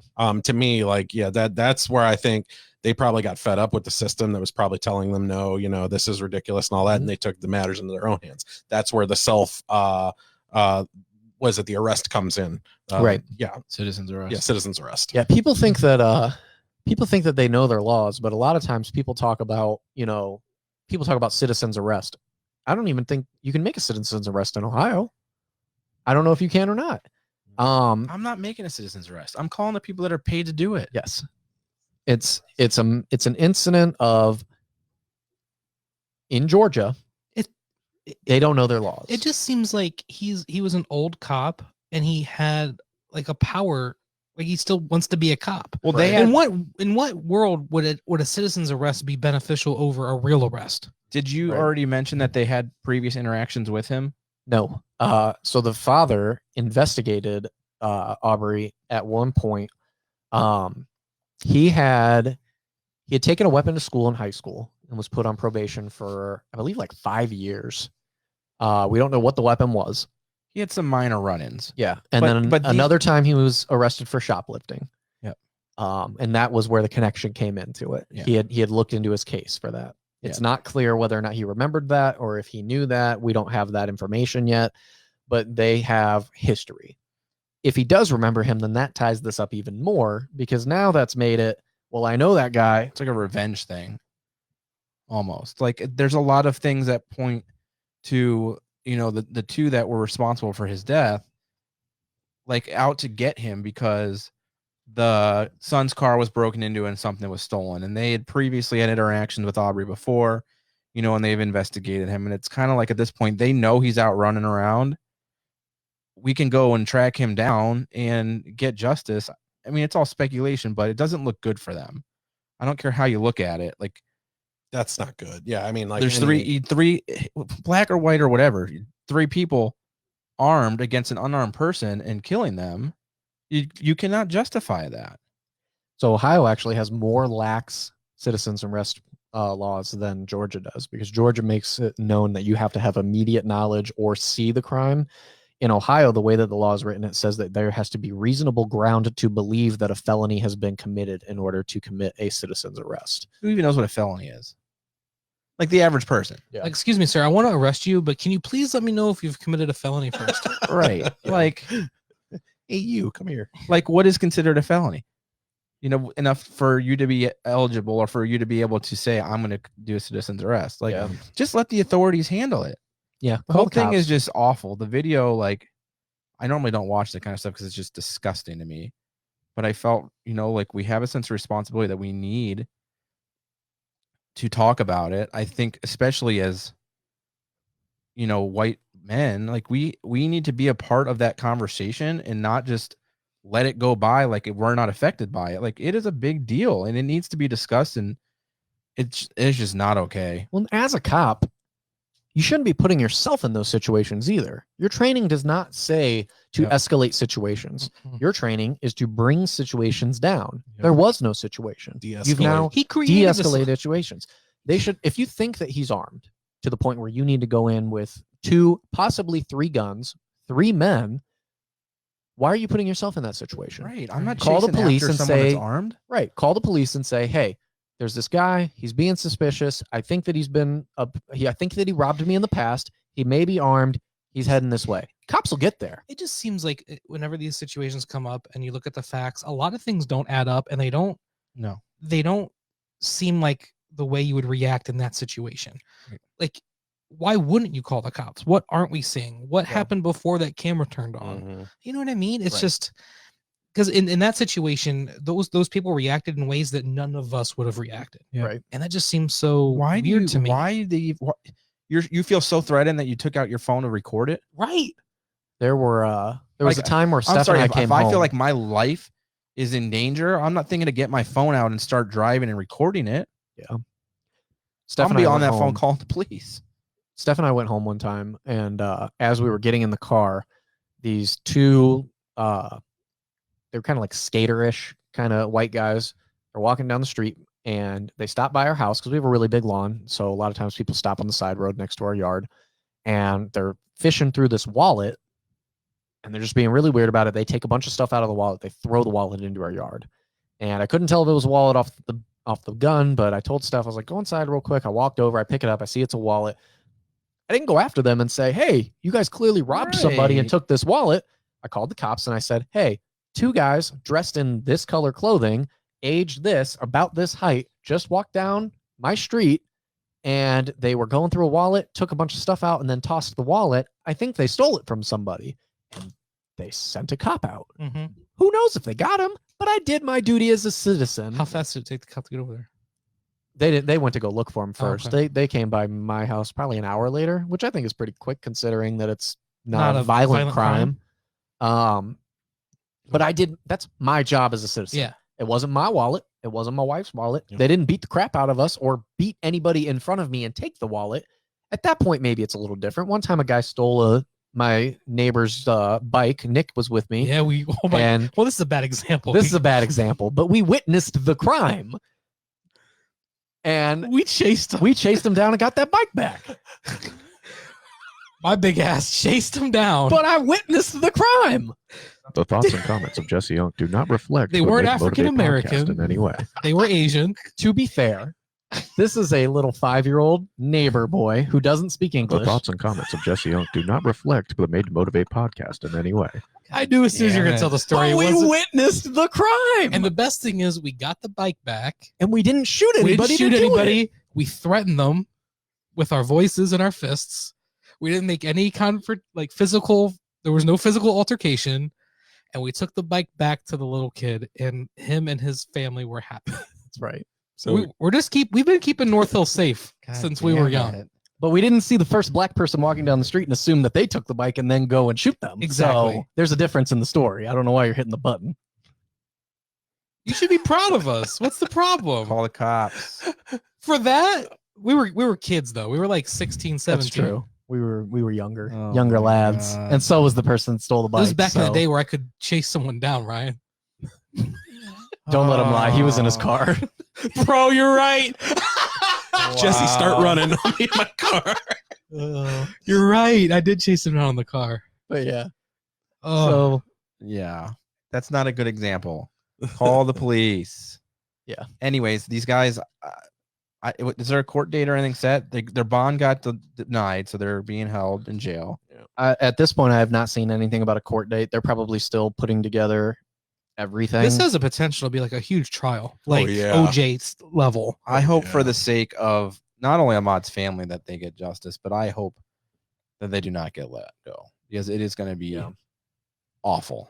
Yeah. If they get Me too. off, it is going to be bad rioting and discourse in that city or wherever they're at, and it is not going to end well. Yeah. Rightfully so. There's so much support behind him and against those people, more than I've seen for like a long. I know there's been like other cases like this, but I've and the support's been mostly African American support. Like you don't see a lot of of your white friends like supporting. Like that's what I'm saying. Like on my side, on this particular case, I've seen a lot of support. And if you go back to like the other famous stuff, like Trayvon Martin, we didn't have any witnesses or anything, and people were very skeptical. Yeah. And there was some evidence that made it kind of blurry. Then you get into the Michael Brown when we had rioting and stuff in St. Louis, and there were still a lot of people who were going, well, he shouldn't have ran at the police officer, shouldn't have reached for his gun. And then you got even Tamir Rice. There were people who, even though he's 12 years old, were making the statements like, well, why would you be playing with a BB gun outside? And just ignorant comments like that. But what you're saying is true. I have not seen a lot of people who are saying that Arbery's at fault, right? Yeah. Which is good, because I think that steps in the right direction. Yeah. I just hope that it's just I'm just tired of these stories. So often people have gotten off for that stuff, and like Trayvon Martin, it was a situation like this where you didn't have a lot of evidence to go off of, and it was hard to convict. And then the way that Zimmerman acted in the future, getting other run-ins with the police, similar types of things with weapons, it's clear that he was guilty and he got off. Tamir Rice, how that guy was not put in prison, I do not know. I mean, that car barely even came to a stop before they shot him. I thought that was bullshit. But this one, it hinges on that video. Yeah. Because they shouldn't have been there in the first place.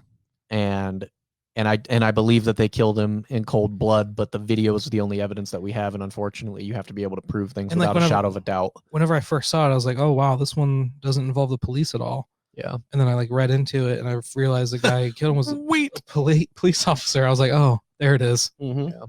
No, but that's how I am every time too. I'm exactly what Nick just said. Yeah. And that's the thing, is like, I don't think that all cops are bad. I don't think all cops are racist. I think that this is a very small portion. But get your shit in order. Mm-hmm. I mean, you can't, if there should be stricter guidelines, because racist people are not hidden with it. If you're racist, racist people around you. Yep. And a person in power should not be that way. If another teacher at my school, which is predominantly black, was saying, N-words or break even, room even if it wasn't that bad, because that's not always what it is either. People always make that excuse. you don't have to be dropping N-bombs to be a racist. Right. But if I knew that a teacher was racist, like I'm raising that Concern. issue to my principal and I want to get that person out of there. Yeah. And that should be happening in the police force. So often people are so worried about protecting their own. And I don't know if this is the case everywhere because I'm not a cop. I have family that is cops and I know that they're not racist, but like That's a good point though you bring up. You should hold other people accountable. Yes, because Especially if they're in that's how power. shit like this happens. And I feel like in that line of work, that that's against code. It's like a brotherly thing. Like Absolutely. you're there and like you're not going to turn your back on one of your own because you know how that makes the rest of them look, and they're going to support each other. Right. Well, then you can't be up in arms when people look at you guys as a whole and label you and say you are all responsible for this because you took that brotherhood. Like and I'm you not ran gonna with say it. something about him. Like I want to get a promotion later. What if I That seemed like in that line of work, like that camaraderie, it just seems like I don't foresee that happening. I don't think that they are going to turn on each other in that situation. And that you don't belong in that line of work then where you're supposed to protect and serve. But that Your 1% job is of to bad protect and cops, serve. that 1% of bad cops is the reason that songs like Fuck the Police exist. There's a reason why people call cops pigs is because the 1% doesn't get held accountable. They're getting off for this type of stuff. Even if you don't want to hold them accountable inside of it, then let the justice system finally start to do the right thing and put those people behind bars. And me personally, whether that's brotherhood or not, I would want to get that out of my department just to clear my name, Right? Selfishly. I agree, because otherwise you're condoning the behavior yourself. You're just as bad. You're just as guilty. It's not enough that they're getting suspended without pay or that they're having to move to another district somewhere or go to another state to be a cop. That's not enough. If these guys get convicted, then they should be facing murder charges. Tamir Rice's shooter as a police officer should have been facing murder charges. It doesn't matter how he felt in the line of it, because if it was me, if I see a kid with a BB gun across the street and I pull up and I shoot them, the exact same scenario, I'm going to prison. So why is that not held at the same standard for law enforcement? Yep. I don't know. Heavy stuff. I just feel like I hate continuing to have these conversations. Yeah. Like this isn't the first. This is one of many that we've had on the show around the same similar topic. And something just needs to change. Think of the last time you ran down a street just for running and you felt threatened. If that's ever happened before, I would be very surprised. And the black community go through that every single day. It is interesting though. They're white, so it's not the same thing. But a couple of guys that I follow on social media were skateboarding in like a parking garage downtown Akron a couple days ago. I gotta see if I can find the shoot, my phone's over there. And the guy films it, Gary, he films a video. It's like a security guard, but he kept saying he was a cop. They're in there skateboarding, and this dude comes in there, gun drawn on them. Like in the video, gun sideways. These are people that you know? Yeah, pointed at them because they're in there skateboarding. Do you have Insta? Yeah. Let me see. Pull up Instagram real quick. I'm like, what the fuck, man? And they're like calling him out, and the dude is pointing a gun like at their face. I gotta pull him up. Yeah. You gotta look. You gotta watch this. There needs to be proper training across the board. If you have a weapon and you pull, like, that guy should be fired. Yeah, dude. Immediately. Well, they said they were going to report him. And it just makes you wonder what all goes on out there. What if they didn't have their cameras ready? Yep. That guy's going to get off scot-free. They're not going to believe that happened. Right, dude. Because it's his word against theirs. And people wonder why body cams went approved now. Right. And I don't have a problem with that. Yeah, I don't either. I think that everybody, You I need think to that be they should held be under accountable scrutiny. in that line of work. Like, you can't just kill people and think that it's okay. I'm sorry, but it's not how that works. Yeah, LeBron's getting a lot of crap because he came out with a statement that said that every single day people walking down the street, black people have to worry about being hunted. Were the words that he used. I saw that. And look at this. And people give them a lot of shit for that. But I'm gonna try and play this on the screen. You just gotta watch this. He's not.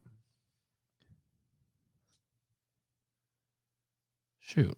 Where the fuck did it just go? What are you doing? You show him a feed. Follow me at Jesse Unk 92 on Instagram. Does this have volume? No, it's one of the phones. It doesn't.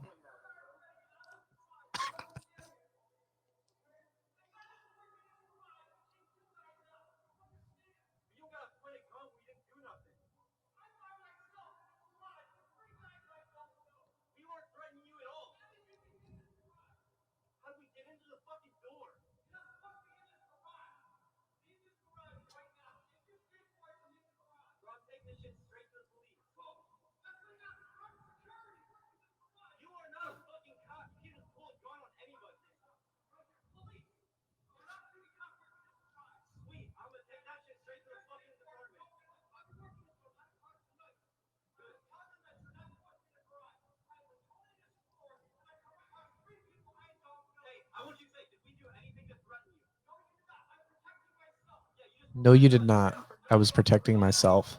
So if you knew them, It's it would got to be go cool. back to the beginning though, so you can see him pointing. Look at that. Oh my god.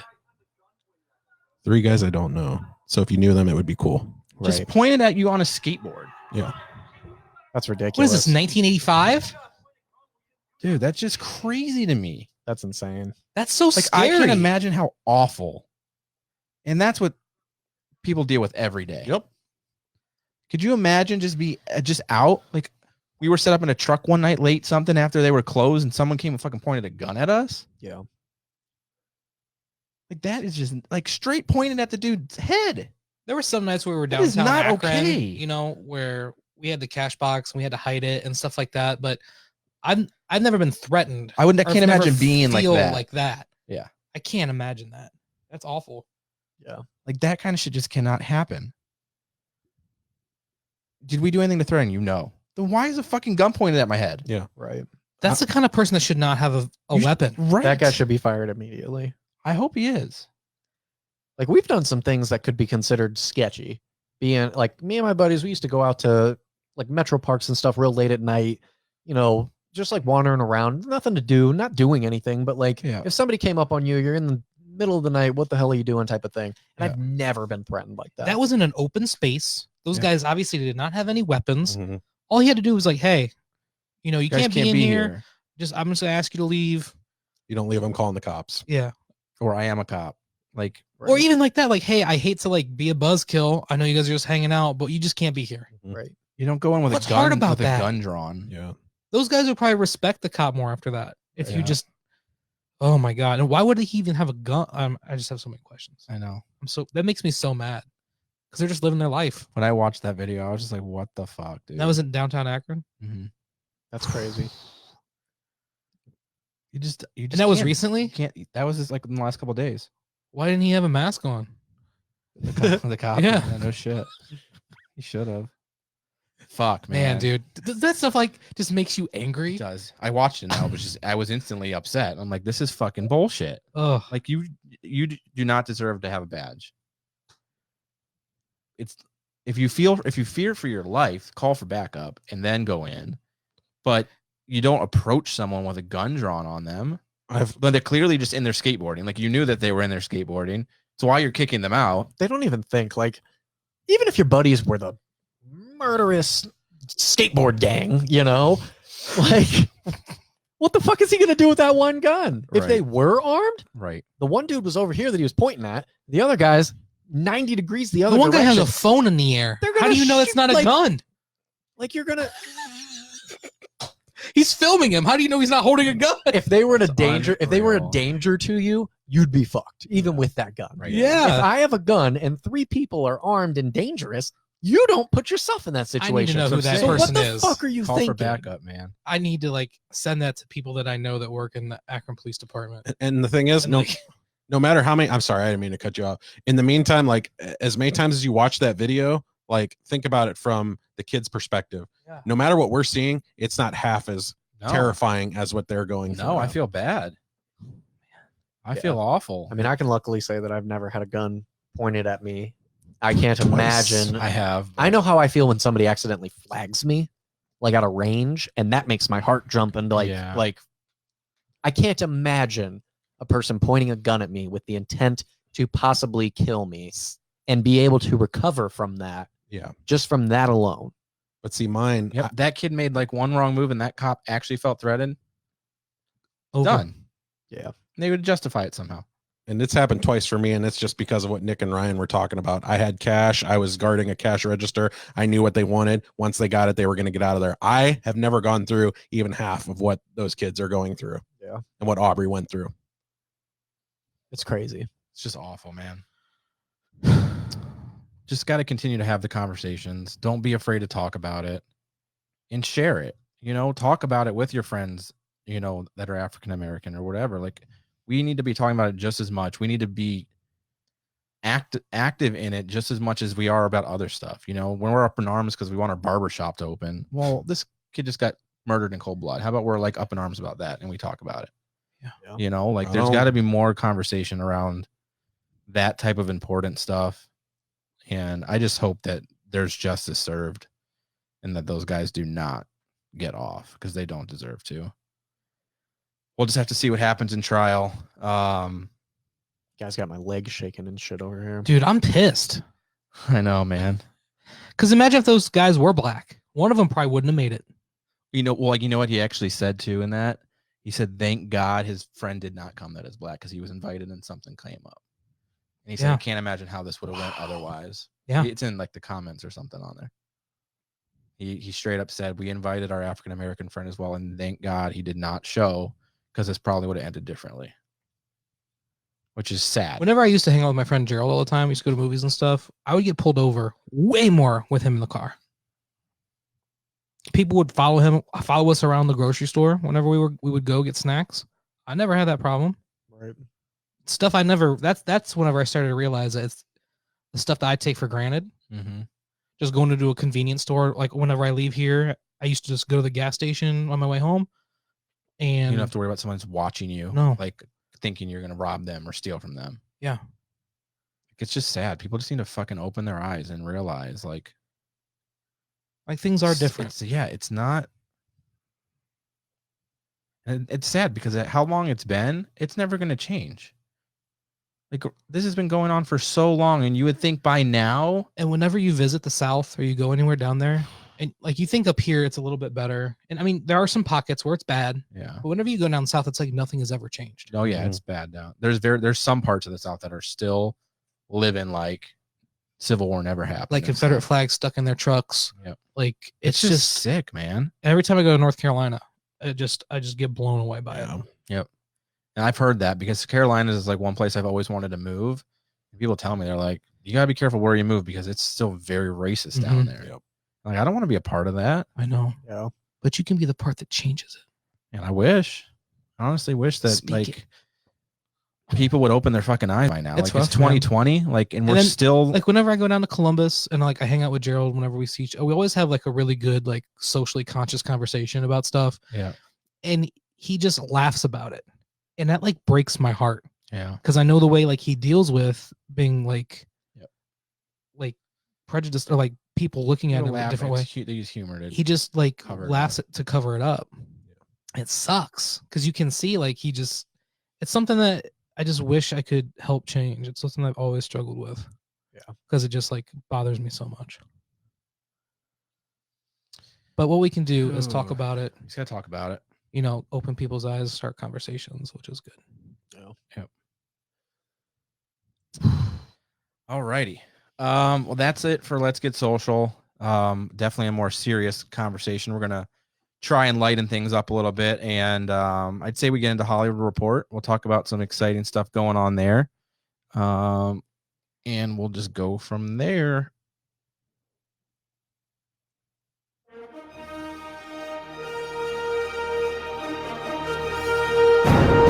My God! Okay, it's happening. Everybody stay calm. What's the procedure, everyone? What's the procedure? Stay calm! Wait. Everybody calm down! No. To Steve, assemble! Boom. Hollywood Report with Nick Mancuso and Chris the Film Freak Kessinger. Hollywood Report. Hollywood Report. So we got, I don't know. What do we got? We got a couple of stories this week. So first of all, right off the bat, a passing today. Little Richard has passed away at the age of 87. Some find him as the flamboyant founder of rock and roll. What do you guys think about Little Richard? Rest in peace. R.I.P. I looked it up. I just assumed he died of corona complications, but it was bone cancer. Yeah. Probably says COVID on his death certificate, though. Yeah, probably. He lived a long time though. He was 87. Mm-hmm. Yeah, they said Richard's bass guitarist Charles Glenn tells TMZ that Richard had been sick for 2 months. He died at his Tennessee home, surrounded by his brother, sister, and son. Yeah, I know. I mean, I don't know much about him, but obviously sad. Big in the industry. It's an awful time right now. Like we talked about it a couple weeks ago. I think it's just like losing someone is awful as it is, bad enough as it is. But then like right now, where you can't even really try and mourn or have service or anything, like it's so restricted because of everything going on with COVID. It's like that grieving process is so much more like drawn out and stuff because it's like you can do a little bit now and then you got to wait and have service months later and stuff. Yeah, and especially for an icon like Little Richard. Yeah. So yeah, very sad news. I'm surprised they didn't come out and just say it was because of COVID, because that seems to be the trend right now. But yeah. What else you got from there? What else you got from COVID? Drive-in theaters are opening up. Yep. Yes, sir. Drive-ins are open as of this coming week. Yeah, they got some, cars 6 feet apart. So I think they're gonna skip every other spot. Every other spot. I'm pumped. And I was wrong. We talked last week that Autorama wasn't going to open their snack section. I guess snack sections are open. They're just taking a 6 feet approach. Tape it off, have plexi, glass gloves, and stuff like that. Yeah. What are they showing for opening week? The VOD movies. Basically, there was one I saw that had Trolls and Doolittle, and another one that had one of them showing Super 8. Yeah, Midway. Dope. Yeah, Midway showing Super 8. I thought that'd be a really cool movie to see at a drive-in. I think I saw that in a drive-in actually. That's pretty cool. Yeah, I would go to that. And see, I'm all about seeing movies I've already seen at a drive-in. Yep. I don't like going to see new releases. Yeah. But if it's something like that, or like they have like a throwback night or something, I like new release. I'm on board movies. with both. You need to come with me to Retro Tuesdays, man. Up at Autorama. I've seen every single new Halloween movie at the drive-in. Oh, that's cool. I love different vibe to it. Like it just feels like he's gonna come up on your car and get you. That's cool. But gonna get you. But in addition to what Nick said, also movie theaters are going to be opening in Texas this week. They are at the forefront of the theaters starting to open again. I don't think Alamo Draft House is though. No Alamo Draft House. I'm trying to get the article. Not getting fucking sick. I love Alamo, man. I wish they'd bring one up here. Texas Governor Greg Abbott has partially lifted the veil on lockdown in his state, allowing select non-essential businesses to reopen in order to get the economy moving again. That includes movie theaters, which outside of drive-ins remain shuttered virtually from coast to coast, causing much speculation as to when this might end. Some of the things they're talking about, some of the measures they're going to take is, of course, plexiglass. Theaters are going to be 1/4 of the way full, even for new movies that come out. I feel like I'm going to love this. Yeah, at least for to be honest with you, I'm fine with it, man. I hate packed theaters. Me too. Shoulder to shoulder. It's not going to work, at least less people talking, less people on their phones. That's right. Well, part of the rule was that the maximum you could do is 50% of your fire occupancy or whatever. That was like the maximum you could do, and then some are doing less than that. So in this case, 1/4%. But yeah, and in addition to that, you will be taking temperatures before people walk in. So that is one thing that will start happening, and you can expect that to roll out to other ones too. The way it's looking. So is Ohio. somebody going to be like a permanent, permanent laser gun checker? That's what they're going to do at Jen's job. I do not want that job. They do it at our job all the time. That's wild. When I was at the movie theater after the Dark Knight shooting, we had a designated like bag checker, coat checker person. It was me.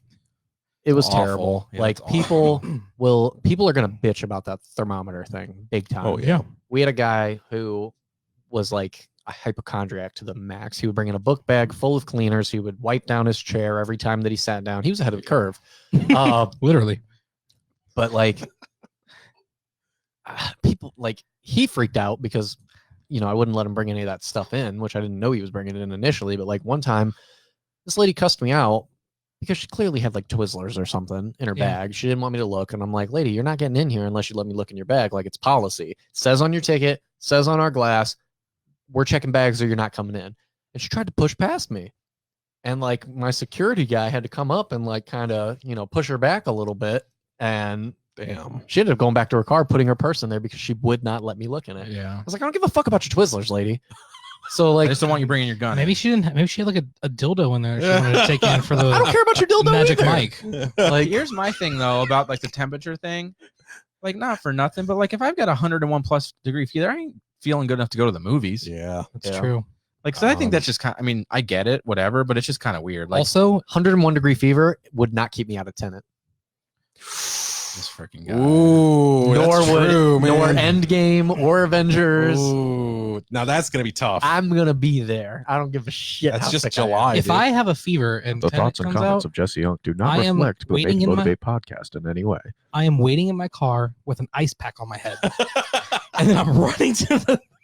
I'm feeling good. I'm good. Take it. The says that your temperature is 65. I'm good.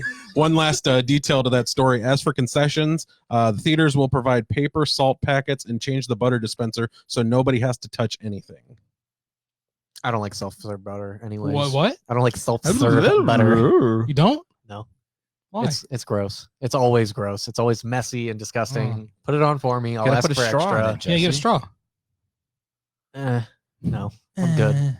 I'm pumped for the movies to come back, Has- especially drive-in. Did WB announce their plans for Tenet yet? Because I know they're supposed to announce it by Friday what their plans were for it. Yeah, that's all I've heard. That's as far as it's gotten. Because Christopher Nolan has been pushing it, Yep. and it's making rounds more as like the most important movie of the year because it's supposed to jumpstart. Needs to come out, man. And they were even saying that they may charge more for it to help kickstart like the industry. There's a lot of like rumors about it, how they have like start a new like campaign for it, like marketing campaign, like the movie to bring back movies. Like, you know, like Which company are they trying to save though? Are they trying to save the theaters? Or are they trying to save the production companies? Right. Or I because think That's it's what I'm I think thinking. it's both. Like, charging more for it doesn't save the theaters unless they're changing the cuts on those tickets. yeah, because that's going right back to them. there's a lot of like back and forth between the theaters and the movie, which is why I don't think they've solidified that they're for sure going to have that date. Because I think there's a lot of talks between back and forth of like what they're going to charge, how they're going to market it. Are like all the theaters going to come together and be like, this is our like tent pole. Like, I don't. It's going to be really interesting. Imagine being the movie Messiah that saves the world Yeah. from COVID. if any Like, movie, it could And imagine be this is Tenet, like man. the big movie that comes out this year, and he just sweeps the Oscars. right. bro, if And- it's and he the get- only movie. And he What's get- the competition? and he really? gets his best director Oscar. Oh, hey, whatever it counts. He doesn't have one. Oh no, Oh, He doesn't have any Oscars. he's only been nominated twice. What? he doesn't have one Oscar. I didn't. Does he have a nomination? Yeah, he's been Oh, nominated mhm. twice. I did not know that. Wow. Nick. That's very surprising. Now, be honest. How much would you pay extra to see Tenet? Be honest, not joking. I'd pay $50 to go see it in theater. I would. Would pay, you really? I would pay $50. I really Holy would. shit! I really want to see If that it's an movie I- in, if it's an in IMAX, theater, man. Okay. If it's an IMAX, I'd go up to 75. Ooh. Ooh, I would pay. I'd go to IMAX for 50. Regular, I'd go probably up to 30. Well, you don't count.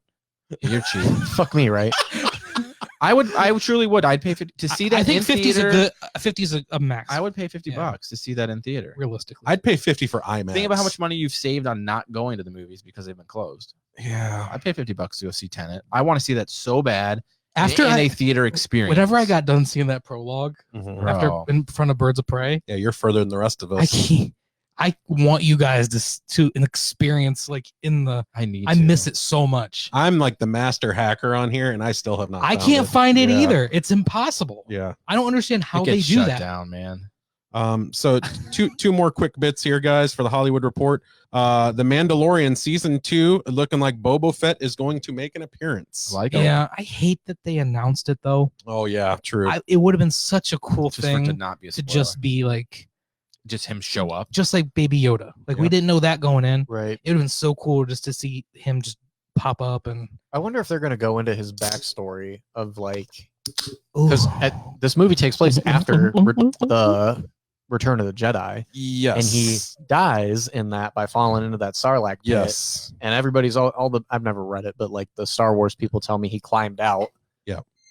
Are they going to show that? Because that'd be dope. I want to see that. I think I they- don't want to just trust the Star Wars nerds that there's a Well, book you know, out every there episode's somewhere. going to be different, so I'm sure we'll see the That- backstory for him. And Nick makes a great point. They could take a whole episode and focus just on him. It'd be sweet. But yeah, I'm kind of pumped for that. I am kind of like Nick though. I wish they would have left it as a surprise. That's coming in like That's not till, October, right? Is it? I thought it wasn't until next year. Did they finish filming that? I mean, because everything's on hold right now. Last that I saw, whenever they I don't know. announced the Boba Fett thing, it said it's still scheduled for October. Wow. Damn. Because they seems shoot ambitious. everything in that indoor set with that wraparound LED thing, which is incredible. Yeah. so That's true. they could have just shot. Because if they announced season 2 like directly after, they could have shot some stuff back to back. Yeah, that's true. Real quick I'm before ready you for move it. on, Sure. made me think about it because we were talking about delays and everything. You guys all watch Black Mirror, right? Yeah. I've Yes. seen the first 2 seasons. That's I it. saw the I tweet, liked it. man. The freaking the dude is it the creator or the director?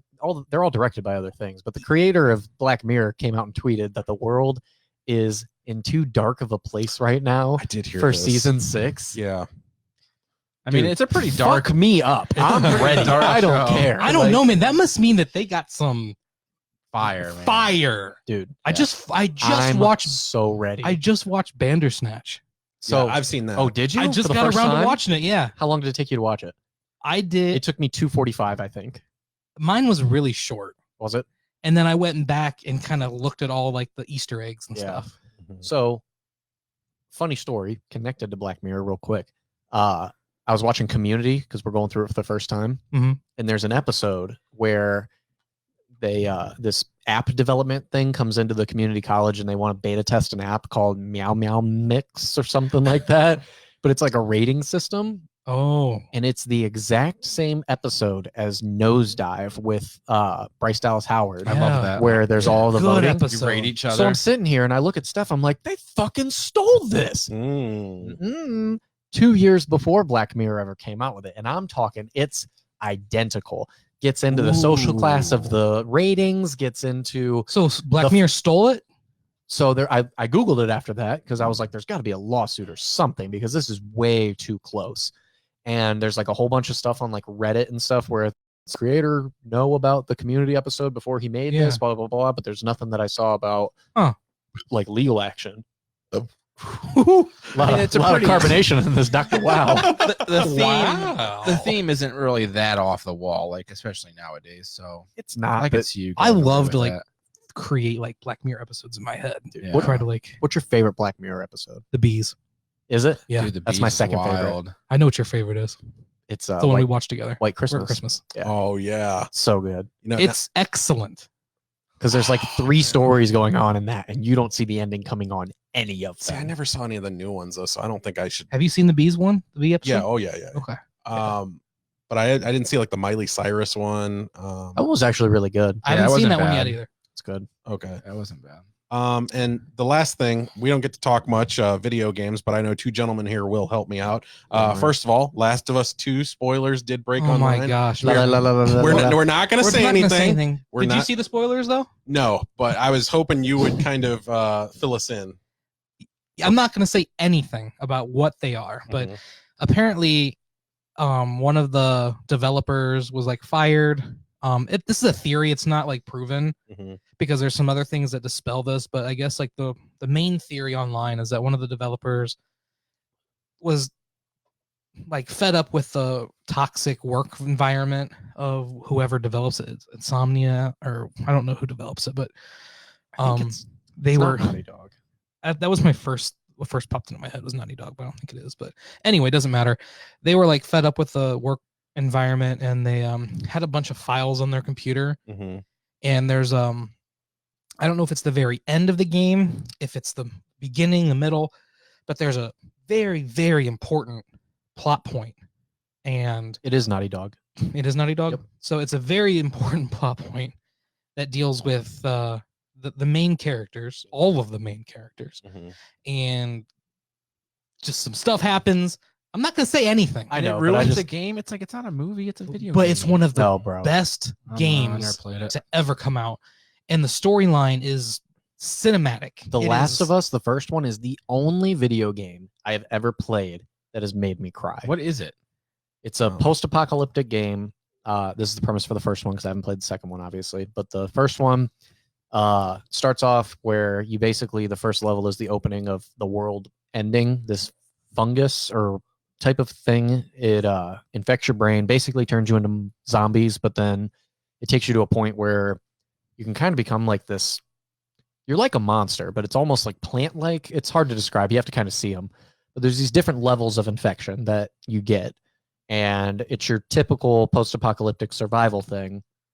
But you play as a grown man. I can't remember his name. What is his name? Joel. It's Joel. Yeah. He loses. Well, I won't say anything. Loses somebody close to him. I know who it is. Yeah. And then as the game goes on, he meets a young girl named Ellie, who's played by Ellen Page. Looks identical to her. And she is immune to the virus. She has like a bite mark on her arm. She's not infected. So they're trying to get her to a place where they can basically analyze her blood and save the world.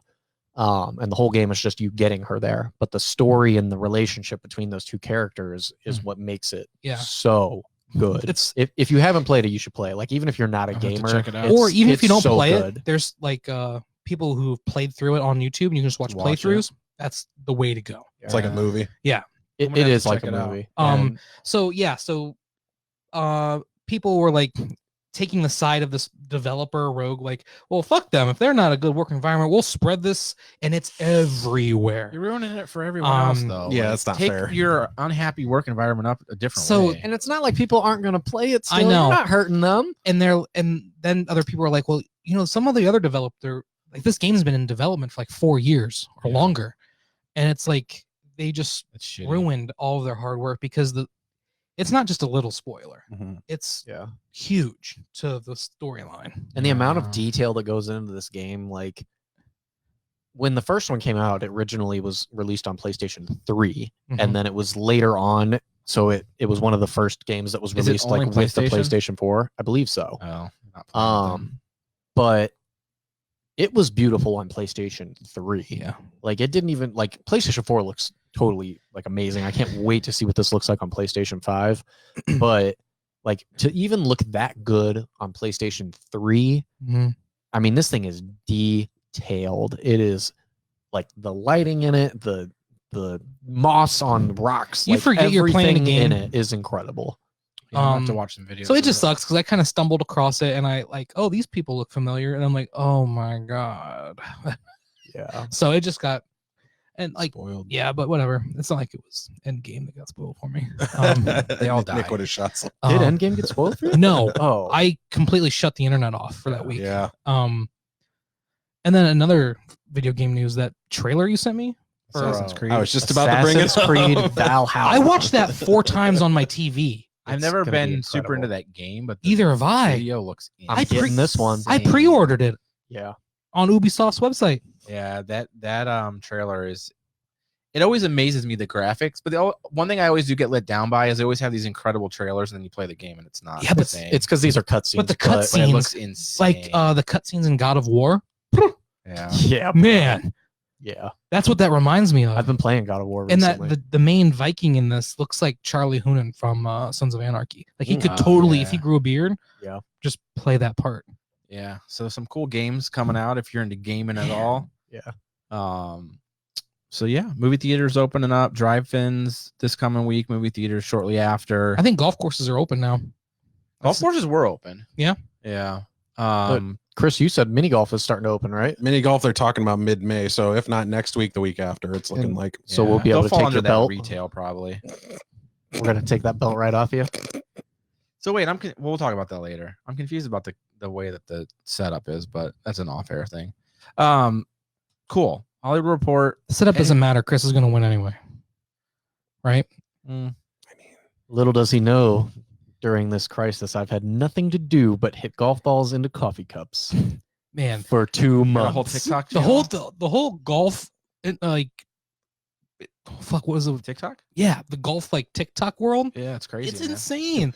People hitting discs into Xboxes. Did you see Those the are guy cool. that put the dart into the hole of a basketball pump? Yes. Yeah, it's Like, impressive. how many times did he have to do that? Yeah. That's what's crazy is everybody's got nothing but time. Some really good content coming out, man. Thank you, boredom. Seriously.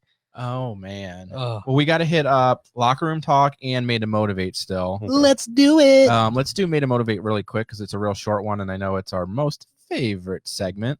Is it? So we'll do Made to Motivate. Just do it! Don't let your dreams be dreams. Yesterday, you said tomorrow. So just do it! Make your dreams come true! Just do it! Why does he yell at me? He's trying to get you. Because you're not doing it. You need to do it. You got to get motivated. Tell me about it. Yesterday he said tomorrow. So it felt kind of. Charlie shouldn't say that because we're gonna get shit for it, but it felt kind of weird putting Trump in a segment that's about being motivated. Let's be real. He's not motivational. He's not very motivational. But one of the stories that we came across was that he today actually passed an order that starting next week, I think it's $3 billion. They're going to allocate $3 billion in funds to buy dairy, produce, and meat from farms to distribute to people that are unemployed that are waiting on like food lines and stuff like that. It's all been getting thrown away. It's going to waste. Farms are having to just dump milk and millions of eggs and stuff are just getting thrown away. Onions are just like rotting. Yeah, so they're right because there's just no demand for it. Schools closed and restaurants closed. It's all going to waste. So I thought that was pretty cool, though. Who knows? I mean, he says it was him. So were the stimulus Everything checks. is him. So I got a letter in So the did mail. I. mine's right there. I'm going to frame it and put it on the wall. God. You really? It's history. That's history. I guess man. it's history, but it's I got a letter from the president. You're welcome. Ryan, I love you, man. I'm framing that and putting it on the wall. Where's our first show notes? Are they? They're right over there. they're with still my- unframed. They're with my note from the president. That doll is mine. All our useless fucking signatures on it. God. But anyway, so yeah, it says Trump himself is allocated $3 billion in funds. Good for him. Came right Regardless out of of- Trump Corporation. Regardless if it's from him or not, it's cool to see though, because I mean, it's a shame that with all of the people that are starving and hungry, and we have all this should have happened a long time ago. We could just be donating it. Yeah. I don't really know why we need to allocate $3 billion in funds for it, but whatever. Good for him. And so yeah, that's Made to Motivate. And in addition to that, we have a discount code for you showing on screen here. If you're just listening, it's Made to Motivate. If you visit skyway-drive/in.com and go to their shop section, -in. /// Very different things. whatever. If you should be watching, then you'll know what it is. Skyway Drive -in.com/shop. / it'll be I'll put it in the description of the show. But anyways, go to their website. That's a / 15% off. Well, you just said / Maybe they need to know which one it is. Anyway, told them nobody's the going to be wrong able one. to use this code. Made to Motivate. Skyway Drive-In -in.com. Click the link in the info. / 15% off any purchase in the shop on Skyway, and then you should also go there. Tell them we sent you. Maybe they'll give you a discount there. Is too. that Don't quote me? Is on that the only 'cause- green location? Well, the website's the website. That's where you got to use the code. So if it's green or Fairlawn, I don't know, but go to that website and use the code, and you'll be good. So to is go. it for merch? Yeah. Oh, okay. I'm sorry. I misunderstood. Yeah. So you go on there. I was going to And- buy a burger online. Go on. I don't think the code will work, but you can certainly try. Check them out. They're on Turkeyfoot Lake Road, East Turkeyfoot Lake Road in Akron Green area. Good peeps. Enjoy their food thoroughly. That's it for Made to Motivate. We're going to hop into Locker Room Talk. Brought to you by Swenson's. We'll be deleting that somehow, some way. Because I'm it's just kidding. absolutely It's not, not. brought to you by Swenson. I'm just a dick. We have no sponsors except for Skyway. Yeah. This show is in no way, shape, or form affiliated with Swenson's. Never will be. We don't even have associate no with them. desire to be associated with them. We are Team Skyway on Made to Motivate. Whether Jesse believes it or not, it's my fucking show. Swung on, line to deep left field. It is gone! 45-40, run, William, run! 20, 15. Iguodala to Curry, back to Iguodala, up to the layup. Oh, blocked by James. LeBron James with the... This is Locker Room Talk. Just for that comment, Jesse doesn't deserve a banner. Jesse's banner is gone. Why? Jesse doesn't get a banner. What an asshole. Goodbye, banner. Good night, Bruce Banner. It was funny. Congrats, Nick. You're the only co-host next week. Hey, Locker room talk with Jesse Unk. Jesse's the Coco host again. I'm not. I'm we're- a full-time. I'm just just- Jesse Unk from Sports Illustrated now. I don't get a co-host or co-host. That works. That's fine. Chris is the co-host.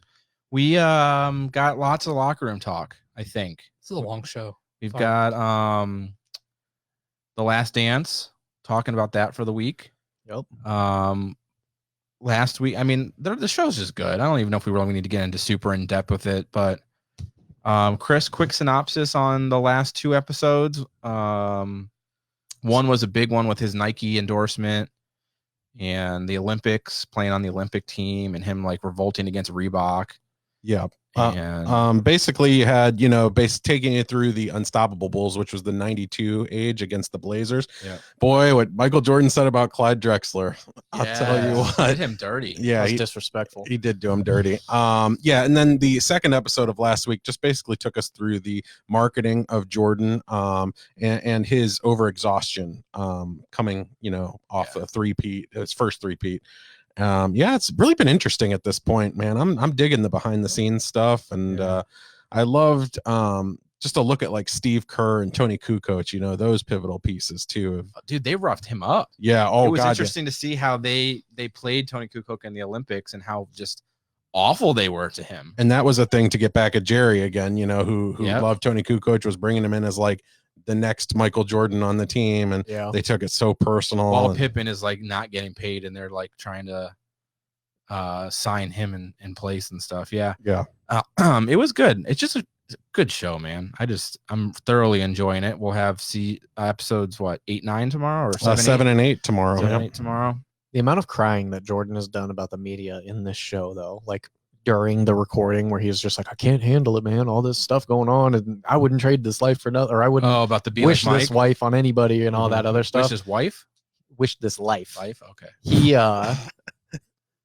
He would not survive today with Yeah. Twitter and Facebook and everything else. The way that everybody is like, I wouldn't wish it on anybody either, man. I would hate to be in the spotlight like they are. Yeah. Dude, just watching that, like when they showed the videos of him, like having to just be sitting in his hotel room because he can't leave. Like the dude literally can't leave. And we've talked about that. That's how it is now. Like with LeBron, if he wants to go anywhere, he has to like call ahead and make plans. Like, I don't envy that whatsoever. Yeah. And like for him, he was like the first really, really big like superstar. Like that's true. That was like a new thing then. Mhm. So I can imagine how overwhelming that must have been. Whereas now people are used to it with social media and stuff. It's not as big of a deal. And just some of the things to look ahead to. You're going to see the making of Space Jam tomorrow. The behind the scenes look at Jordan's first feature length film. Nice. You're also going to see his return to the basketball court, which brought forth a lot of interesting dynamics with how the league had changed up to that point in 1995. So like how they shortened the 3-point line for him for his first 3 years in this running for a championship, but whatever. damn, Jesse hates hate is real. That's why I made his background for his titling here, Michael Jordan. I argued against it vehemently. It will change week by week, I'm told. We'll Week see. by week. We'll see. So yeah, check out The Last Dance if you haven't already. It's on ESPN. Really cool documentary about Jordan and the Bulls and whatnot. So what else you got for us, Jesse? In much more important news, the NFL has released their schedules for the teams. We knew who they were playing, but we didn't know when. So last year, we went through the Browns schedule. We did our win-loss records to see where we thought that they would fare. And I thought it'd be cool to do that again this year. So I've got the schedule pulled up here, and we'll just get right to it. So week 1, Browns face off against the Ravens in Baltimore. Loss. Because it's in Baltimore, I'm going to say it's a loss. If Now it we wasn't did. in Baltimore, it would still be a loss. I think so too. I think Baltimore sweeps them. Please remember that last year we beat them and put 40 points on that team. was a lot. So capable of beating them when we play to our potential. We're hoping to God that happens this year. Please, please, God. So we're all in agreement that game 1 is a loss. Game 1 is a loss. Browns don't win at home on their first, or they don't ever win week 1 anyways. Since like 99, we have won. Yeah. So Okay. yeah, that one's a loss. 0-1. Second week we've got the Bengals. That's a Bengals at home. Win. Yeah, I think that they're going to be much better than people think, though. I think the I think Bengals are that's going to a loss, win man. 6 or 7 games. It's at home. It's at home. I think, yeah. But it's a Thursday night game. It is. You're coming off of a short week, but you're still fresh early on in the season. You've only played one game, so guys aren't going to be that banged up. Yeah. Burrow, as good as he is, I still think that he's a rookie. I don't believe in Joe Mixon, really, and AJ Green, who knows what type of shape he'll be in. Plus, their defense is trash. So yes, outside of Joe, that first pick, they really did not have a great draft, and they did nothing to spice up their defense. So Yeah. I see the Browns winning that. yeah, the Bengals had the worst draft in the AFC North. I think that one is a win. So we're 1-1. 1-1. Next week we have the Redskins at home. Win. That's a win. The Win. Redskins are terrible. Yeah. They only added, they had a decent draft. They got Chase Young. He's going to be a beast, but they have nothing on offense. They're god awful. I think their best offensive player is still Adrian Peterson, who's going on age 87. 2-1. So 2-1. The next week, that's our game, Chris. Cowboys. We play Dallas in Dallas. Saying a loss for the Browns, not just because Cowboys. I think so too. You're going across the country. Dallas is a very stout team, very good defensively. You guys had a hell of a draft. Yeah. Top five, I would say. And you guys made a lot of good free agency signings too. So Andy fucking 2-2. plus, don't you guys you don't have your crappy coach anymore. Who do you have coaching? Mike now? McCarthy. Mike McCarthy. Good old Mike. He's got a vendetta to settle, man. So yeah, I'm gonna say 2-2. Okay. Me too. Week 5. Week 5, we've got the Colts at home. Win. I'd say that is a win as well. As of right now, they have Phillip Rivers, but he's going into a new team. History has shown that quarterbacks and pretty much any players switching late in their careers typically do not succeed. Colts have a good defense, but offensively, I don't know. We'll see. They added Jonathan Taylor. Their running game will be good between him and Marlon Mack, but it all depends on Rivers. I'm going to say we're 3-2. You going 2-3 or 3-2? 3. So we're all agreeants right now. Week after that, we have the Steelers in Pittsburgh. Loss. I do not think so. Loss. I don't trust Ben to come back healthy. Loss. Dude had Tommy John surgery, man. Like, you don't come back from that. 3-3. Nick, you're a baseball guy. People who have that rotator cuff, Tommy John, whatever surgery. Well, Tommy John surgery is in your elbow. Elbow, right. Because he had the non-contact throwing injury in his practice. That's what he had. How often do pitchers come back from that? He's not a pitcher. Well, they normally come back stronger because it. Do they? Yeah, because in a year? Yeah, because shit. Because it All you're doing is working it out. Helps and- their strength and Yeah. it repairs that tendon. But I did not know that. Fucking Jesse. I don't know how that really 3-3. helps his football motion. Well, he still looks fat as fuck right now, so I'm going. Wow. I'm going with Ryan, but I think it's going to be a season split. I think the Browns will take it when they go to Cleveland. I give him The a thoughts and 1-1. I always comments give of him Jesse Unk 1-1. do not reflect the Made to Motivate podcast So in I'll any go way. 3-3. this year You're I think we outvoted, I think we 3-3. sweep you guys this year. Okay. Yo, I just don't trust Ben. Miles is Juju about to didn't do anything. y'all You up. still don't have James Conner didn't do anything. Miles is hungry. Defense is amazing, but offense isn't going to get it done. So I'm saying Browns win that one. I'm saying 4-2. You guys say 3-3. 3-3. So then we have the Bengals again in Cincinnati. I say that's a win. I think it's a win. Yeah, I think they sweep the Bengals. So I've got 4-3. 5-2. You guys have got 4-3. We then have the Raiders at home. Win. If they were across the country, I hate traveling all the way out there, especially because they're going to be all the way in Vegas now. Good point. But because we're at home, I'm going to say that that's a win as well. I do too. Give that a loss. Giving that a loss. Okay. So I'm 5. So yeah, I've I'm got 4 and 6. 4. And you've got 4. 4-4. Then we have the Texans at home. Texans have made a lot of poor moves in the offseason this year, but it's hard for me to believe that we're going to be 7-2 and they still have Deshaun Watson. So I'm going to give that a loss. I'm going to say that we're 6-3. This 4-5. 4-5 for you. This is the game for me that's tough because I think there's always that one game on the Browns schedule or any team that they're not supposed to lose. I think they this do. is going to be that Ryan, one. do you remember the Texans game last year we watched in your garage during our yard sale? And we got Applebee's delivered, And all the drinks. all the drinks, and they got blown out. Oh bad. no! Yeah, it was bad. Damn. Yeah. Well, I got- Freaking. I'm going 4-5. Okay. So I'm at 6-3. We then have the Eagles at home. Loss. I don't think so. Yeah, I'm giving them a loss too. I think the Eagles, Eagles. I think the Eagles. I got your egg rolls. I had a lot of tequila later. The Eagles. I think that the Eagles window has closed as far as their Super Bowl aspirations. I think that they're a mediocre team. Very well, Carson Wentz could be You injured. realize the gone. Browns are a mediocre team, right? Hey, man. How about you go fuck off? Jesse's from Sports Illustrated. Jesse, you don't That's tell right. potential clients to right fuck there. off, okay? It says right there. You don't tell people to fuck off. You know what happens. But what if you have a Brussels sprouts? Can you tell them then? Jeez, that voice. Carson Wentz could very easily be injured by this point in time, and the rest of their team is okay, but they don't have anything great. So I'm going to go to 7-3 at this point. 4-6. We got the Jaguars in Jacksonville. Win. 6. So I've got 5-6. 8-3. Titans in Tennessee. Loss. I think the Titans are going to be big time this year. Here's my thing. The Titans have never put 7. back-to-back good years together. Vrabel's the real deal at coach, man. I'm calling telling it. you. I'm calling 7 right there. I'm calling 5 and 7. I'm calling that one a loss. Where are we at now? I'm at 5 and 7. So 7 and 5 I'm for at me. 7. So I'm at 8-4. Mhm. So then we have the Ravens at home. Loss. I had us winning the first one. I'm going to split. So The Ravens are at home. The Browns. we have them at home. I'll give them that win then. Okay. So 6 and 7. Then we have the Giants. Win. Giants is a win. Giants are worse than the Eagles are. I've got the Jets. Win. 7. Again, this is a game where every year you say that there's know. one where you're not supposed to win. But I already 7-8. said that. I'm going to give that one a loss. Me too. Okay.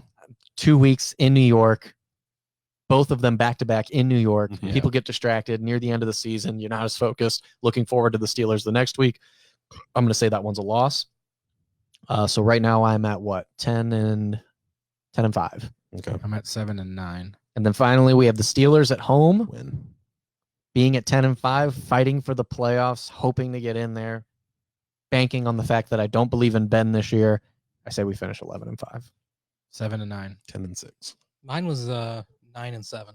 All could possibly happen with the Browns. It's crazy. We all have different records, right? Yeah. 7 Yeah. and 9. 9 and 7.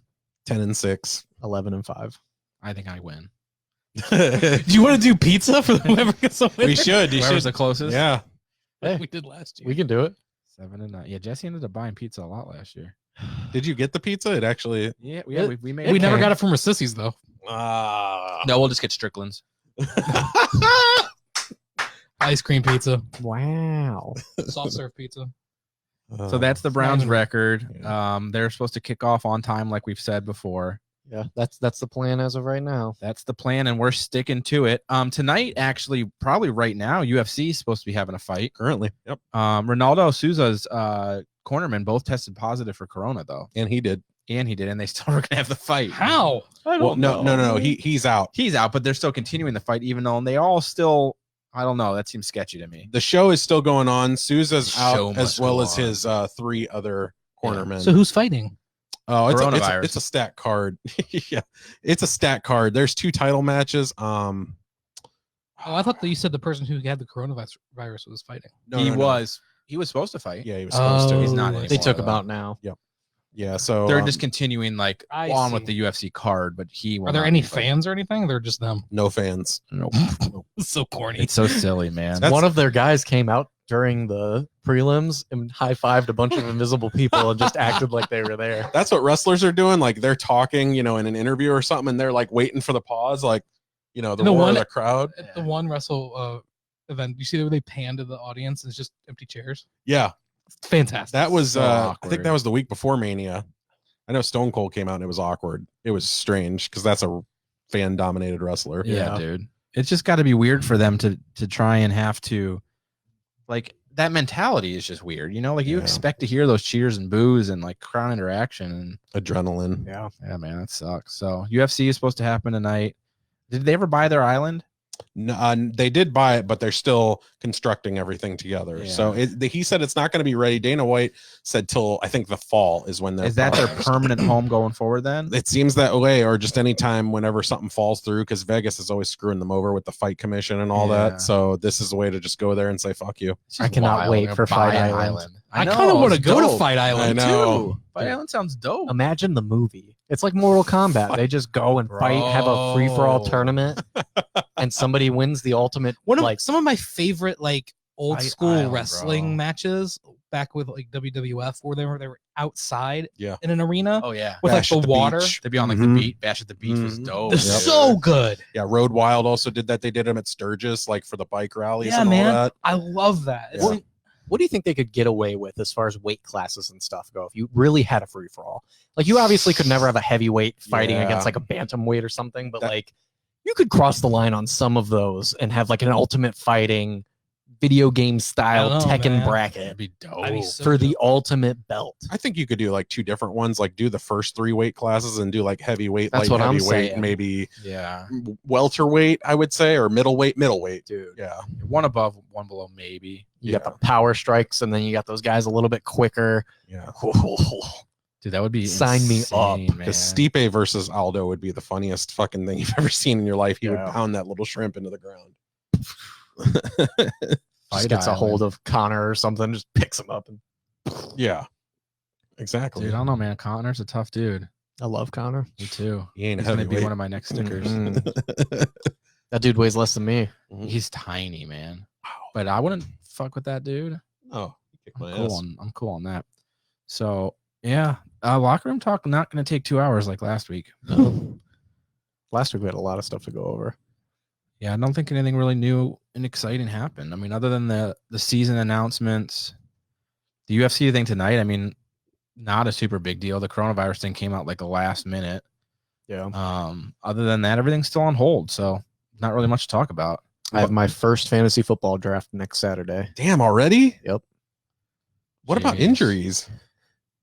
It's Dynasty, so you know I'm taking people for the long haul. What do you have to do? Take your ACTs again? No, this is a different league. This is money league. This is your league? This is a money league. So the Oh. other league that I'm in hasn't. They don't draft, and we don't draft until late August, early September, right before the season starts. When So are that you- one we avoid the injuries. When are you taking your ACT? So I had to bump it because of Again. Corona, Mm-hmm. and I'm supposed to take it in June, but we'll see if it's open. I think I'm going down to Cincinnati week 12 of the season. See the Cowboys play the Bengals. Oh, that'll be It's nice. 50-yard line seats right now, $220. Get you some chili. That's not bad. Yeah, like What right, about like, Browns? and I mean like 11th row from the field. Nice. Yeah, so I was like 220. Count me in. Especially Yeah. to see, Bengals isn't a big money team or anything, No, but they just took Burrow and you're playing against the Cowboys. That's a Mhm. deal. and the boys they always spike their prices up for Dallas. Hell yeah. I realized that when they last came to Cleveland. I'm like, fuck. Yeah, those are like $400 seats. Yeah. Do you think that it's going to be any different, the scenario as far as fans in stadium? Or at that point, you think it's so far into the year? That's December 13th, so that's hard to say. But I mean, like, because their tickets are on sale right now. Like, they Depends put- on that spike. So what happened? I mean, if they're selling tickets right now, I mean, I'm assuming they're just banking on it's just going to be normal. We haven't heard anything about if they're not going to have it. Just at this point, they've said, we're doing it. Games are crazy. playing. That's our plan. And I'm sure they've got something in the works, but they're not going to say anything about it. They want to be as far removed, NFL, from Corona as possible. Yeah. And there is one more thing that I wanted to bring up. Baseball is telling everybody to prepare for a July 1st opening. Oh, yeah, I did see that. So So that's going to be like a much shorter Fireworks season on the then, 4th right? of July game. Yeah. No fireworks, man. Yeah, I guess if they're doing the same season length, I mean, it would be September. That's 3-month season. You'd probably have 70 games. Yeah, I mean, you're Maybe. losing 3 months because the opening day is the beginning of April. Yeah, So you lose April, May, June. yeah. That's a lot of your season. Would there be no All-Star break? I mean, because that's usually the first or second week of July. Yeah. People have been talking a lot about the NBA too, about whether or not they'll finish out the season or just start the playoffs. Yeah, They just need to go right And to playoffs. I think so too. I think so too, because a lot of people are saying they think that it's going to tarnish the championship.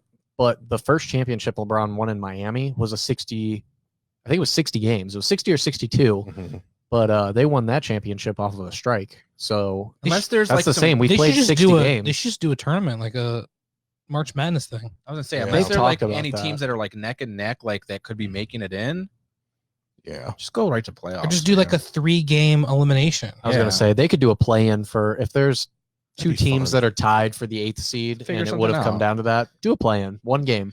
That people would love to watch that. I would too. dope. I think it'd make it better because sometimes Me those too. series go too long. Yeah, I don't really want to see an 8-game series. Mhm. No. Just NBA playoffs is really long. It I mean, it is. lasts. man. 2 months or a Yeah. month and a half almost. Yeah. Yeah. I'm with Nick on that. It goes all the way into June, and it usually starts April. And they're like 2 days apart from Yeah. games. Yeah. Sometimes even 3. Like Mhm. it's If it's a travel game. ridiculous. Yeah. The finals is terrible when it Yeah, gets to they're the like point. 4 games apart or 4 Yeah. days apart. And Yeah. just, But I don't know. cool. you want to talk about Pizza Task Force? Pizza Task Force. What's Yeah. that? It's this jank like way. There's this publication in Akron that has a semi good following, and they have this group called the Pizza Task Force that goes around to different pizza establishments in Akron and ranks them on these odd scales, Pizza-ness? like cheese pull and reheatability. What? And to quote their latest review, the first sentence is, I'm the kind of person that leaves the crust on the plate. So that's What? You shouldn't be making you're pizza. rating pizzas? and that's the person who's rating the pizzas. Yeah, you're fired. So I just want to let them know that whenever you go and you rate an establishment and you give them a score out of 10, that Chris probably can attest to this because it's probably just it's part of the business, it's part of rating things. The biz. People probably don't read the actual review a lot of the time. Yeah. They'll go Read the straight score. to the score. So whether your review is satirical or whether it's just making fun, all I know is that Luca's Pizza is a 7 out of 10. Yeah. Lucas is good. Yeah, well, evidently their crust is good because this person didn't leave it on the plate. Oh. Yeah, That's just a weird. and they didn't have good Is it cheese a pull. satire? I don't know. I don't think so. But Like, what does that mean? Cheese pull. like whenever you bite the pizza, how much stretch? You know who has really good cheese pull? A mozzarella thing. stick. Well, That's no. not pizza. Chuck E. Cheese. Chuck E. Cheese. I'm for real. I remember Exactly. that pizza, man. Chuck E. Cheese pizza's got. Thank you for making my point. Chuck E. Cheese pizza's got a really good cheese pull. Bro. Their pizza's good. There's this pizza. That's weird, bro. And What else? Wait, but hold on. What, Wait, what what? other ways do they rate it? Reheatability. Like, So do they say how to reheat it? Like Little Caesars. Is it fails like- then. Is it like microwave? I don't know, Oven? man. I don't know. So it's just like how it tastes. how the it tastes next the day? next day. Why is that a way to rate a pizza place? Yeah. Eat the pizza while it's That's hot. what I'm saying. Are you rating mozzarella sticks? No. Why are you worried about how much the cheese pulls? Do you reheat your mozzarella sticks? Sometimes, yeah. In the air fryer. Damn, that does sound bomb. I'd put everything. I got a second air fryer, Jesse. Did you? One, because we started making French toast sticks in it, and now everything smells like cinnamon. Ooh. So Fucking that's the love French breakfast air toast sticks, fryer. man. And then we have the one that's for savory things. Ooh. Cooking and shit. Yeah, man. Coming soon to Made to Motivate. But that Cooking with Pizza Babish. Task Force is from a publication called The Devil Strip. Oh, yeah, I've heard of them. So I don't know if we want to go into it and talk a little bit about that on the end of the I think show. I think we're gonna do it next week. We'll do it next week. We got Sounds a plan. great. Yeah, we Leave got a the plan. audience something to titillate them. We got something to talk about next week. Chris will dabble in. I think that sounds like a good teaser. We're gonna tease you with some cheese. Yes. Pull my cheese. Pull on that. Pull on that until next week. oh my god. Cheese pull.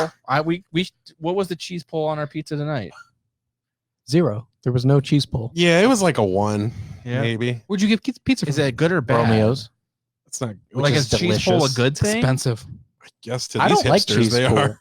Because cheese pull usually pulls off like the toppings near the edge. I don't think good pizza should have cheese pull. Yeah, I don't know. I don't know. It's kind of a weird. Have you thing. guys ever been to your we're not the pizza shop? Teenage Mutant Ninja Turtles. No. By the way, Jesse said that your evaluation of their wings is completely untrue.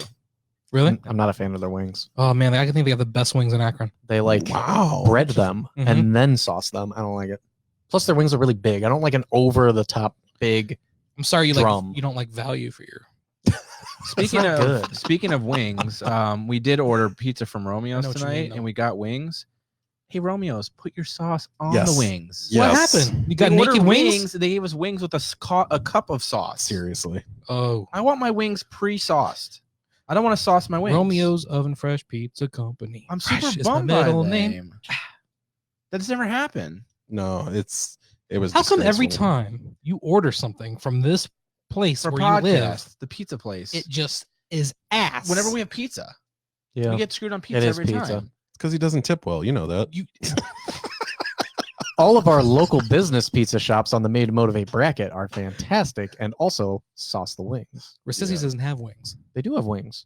They're not Look, sauced wings, but they I'm have sorry, wings. Rississy's. No, they don't have wings. They have You can get a wing dinner. yeah, but it's the connected wing. A wing? No, it's the ones that he doesn't. They don't like. have wingdings, but they have wings. No, they don't. Yes, they do. No, they don't. Yes, they do. Not. What do you think a wing is? The wing is the thing that flaps on the bird. They cut that off. They fry it. That's a wing. No. Hey, all I know is that if I'm a pizza and chicken place and I'm losing to an ice cream shop, I might evaluate myself as a pizza and chicken place. By 61 votes. That's all I'm saying. It's all right. I'm gonna bring some chicken in. You'll change your mind. You're losing Bring to JoJo's an in. ice cream I'll shop. bring both. That's awful. Strickland- Jesse has been People are fat. blowing smoke on Strickland's this has a good following about man. how Yes, they do. we need to Plus, try Strickland's has Rississy's, multiple and locations around If there. Rississy's goes on the bracket, they're going to blow everyone out of the water, Yep. and they're losing to an ice cream. And I love Strickland's. I mean, nothing against Strickland's, but they're losing to an ice Strickland cream shop. slabs, man. Strickland's Vote is the bomb. Rississy's. You know what else Greatest is good? chicken in Northeast Ohio. Stoddards. What is it? Stoddards is so Oh, good. yeah. So good. Yeah. Stoddards is good. I'm sad Rita's went away. Stoddards Me had that too, truck. man. Hey, didn't Stoddards have a truck when we were Yep. at Rockin' on the River? Yeah. She was super cool, too. Uh-huh. Had Had that all the glow. lights. Yeah. What is So- the ice cream place that they serve at Cedar Point that we went to the one time? Dippin' Dots? It's like, nope. It's the future. What the hell is that place called? It's like a really famous ice cream place up there. Briars? It's so good. No, ask Bethany. Isn't it She'll like a know. diner? I know. I always have to text her. It's It's like a 50s diner, isn't it? Like it looks like. Well, It's they right do across have the- that. They have yes. Johnny Rockets. Yeah, that's what I'm But thinking. that's not the ice cream place. No, I, that's Grayson's lipstick name. I do know what place you're talking about. Their ice cream is really good, too.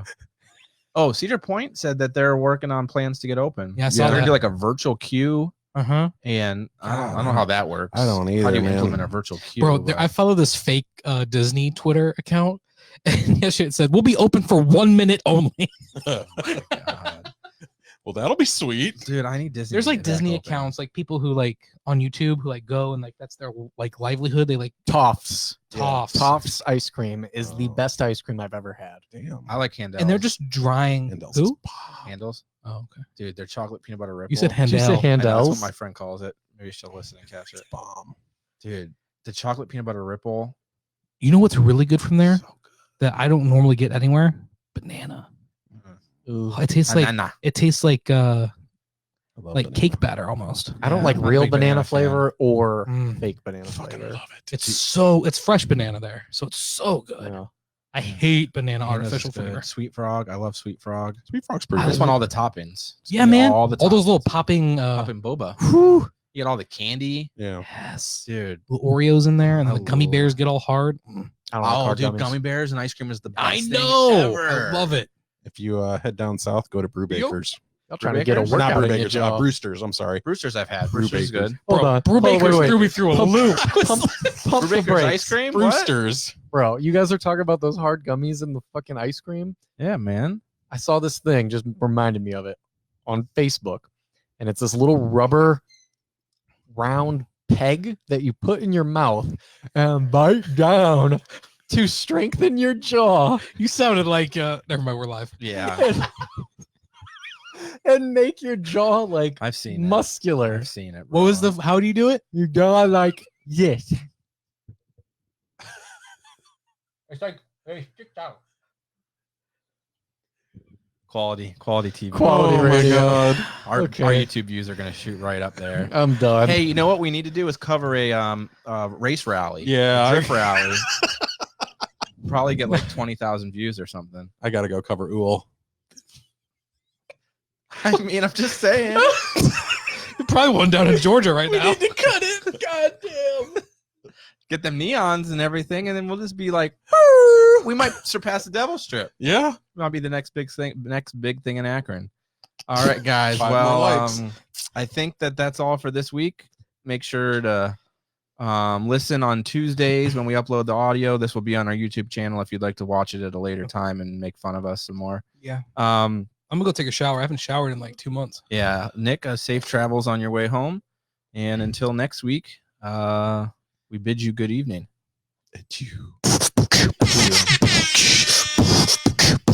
Podcast.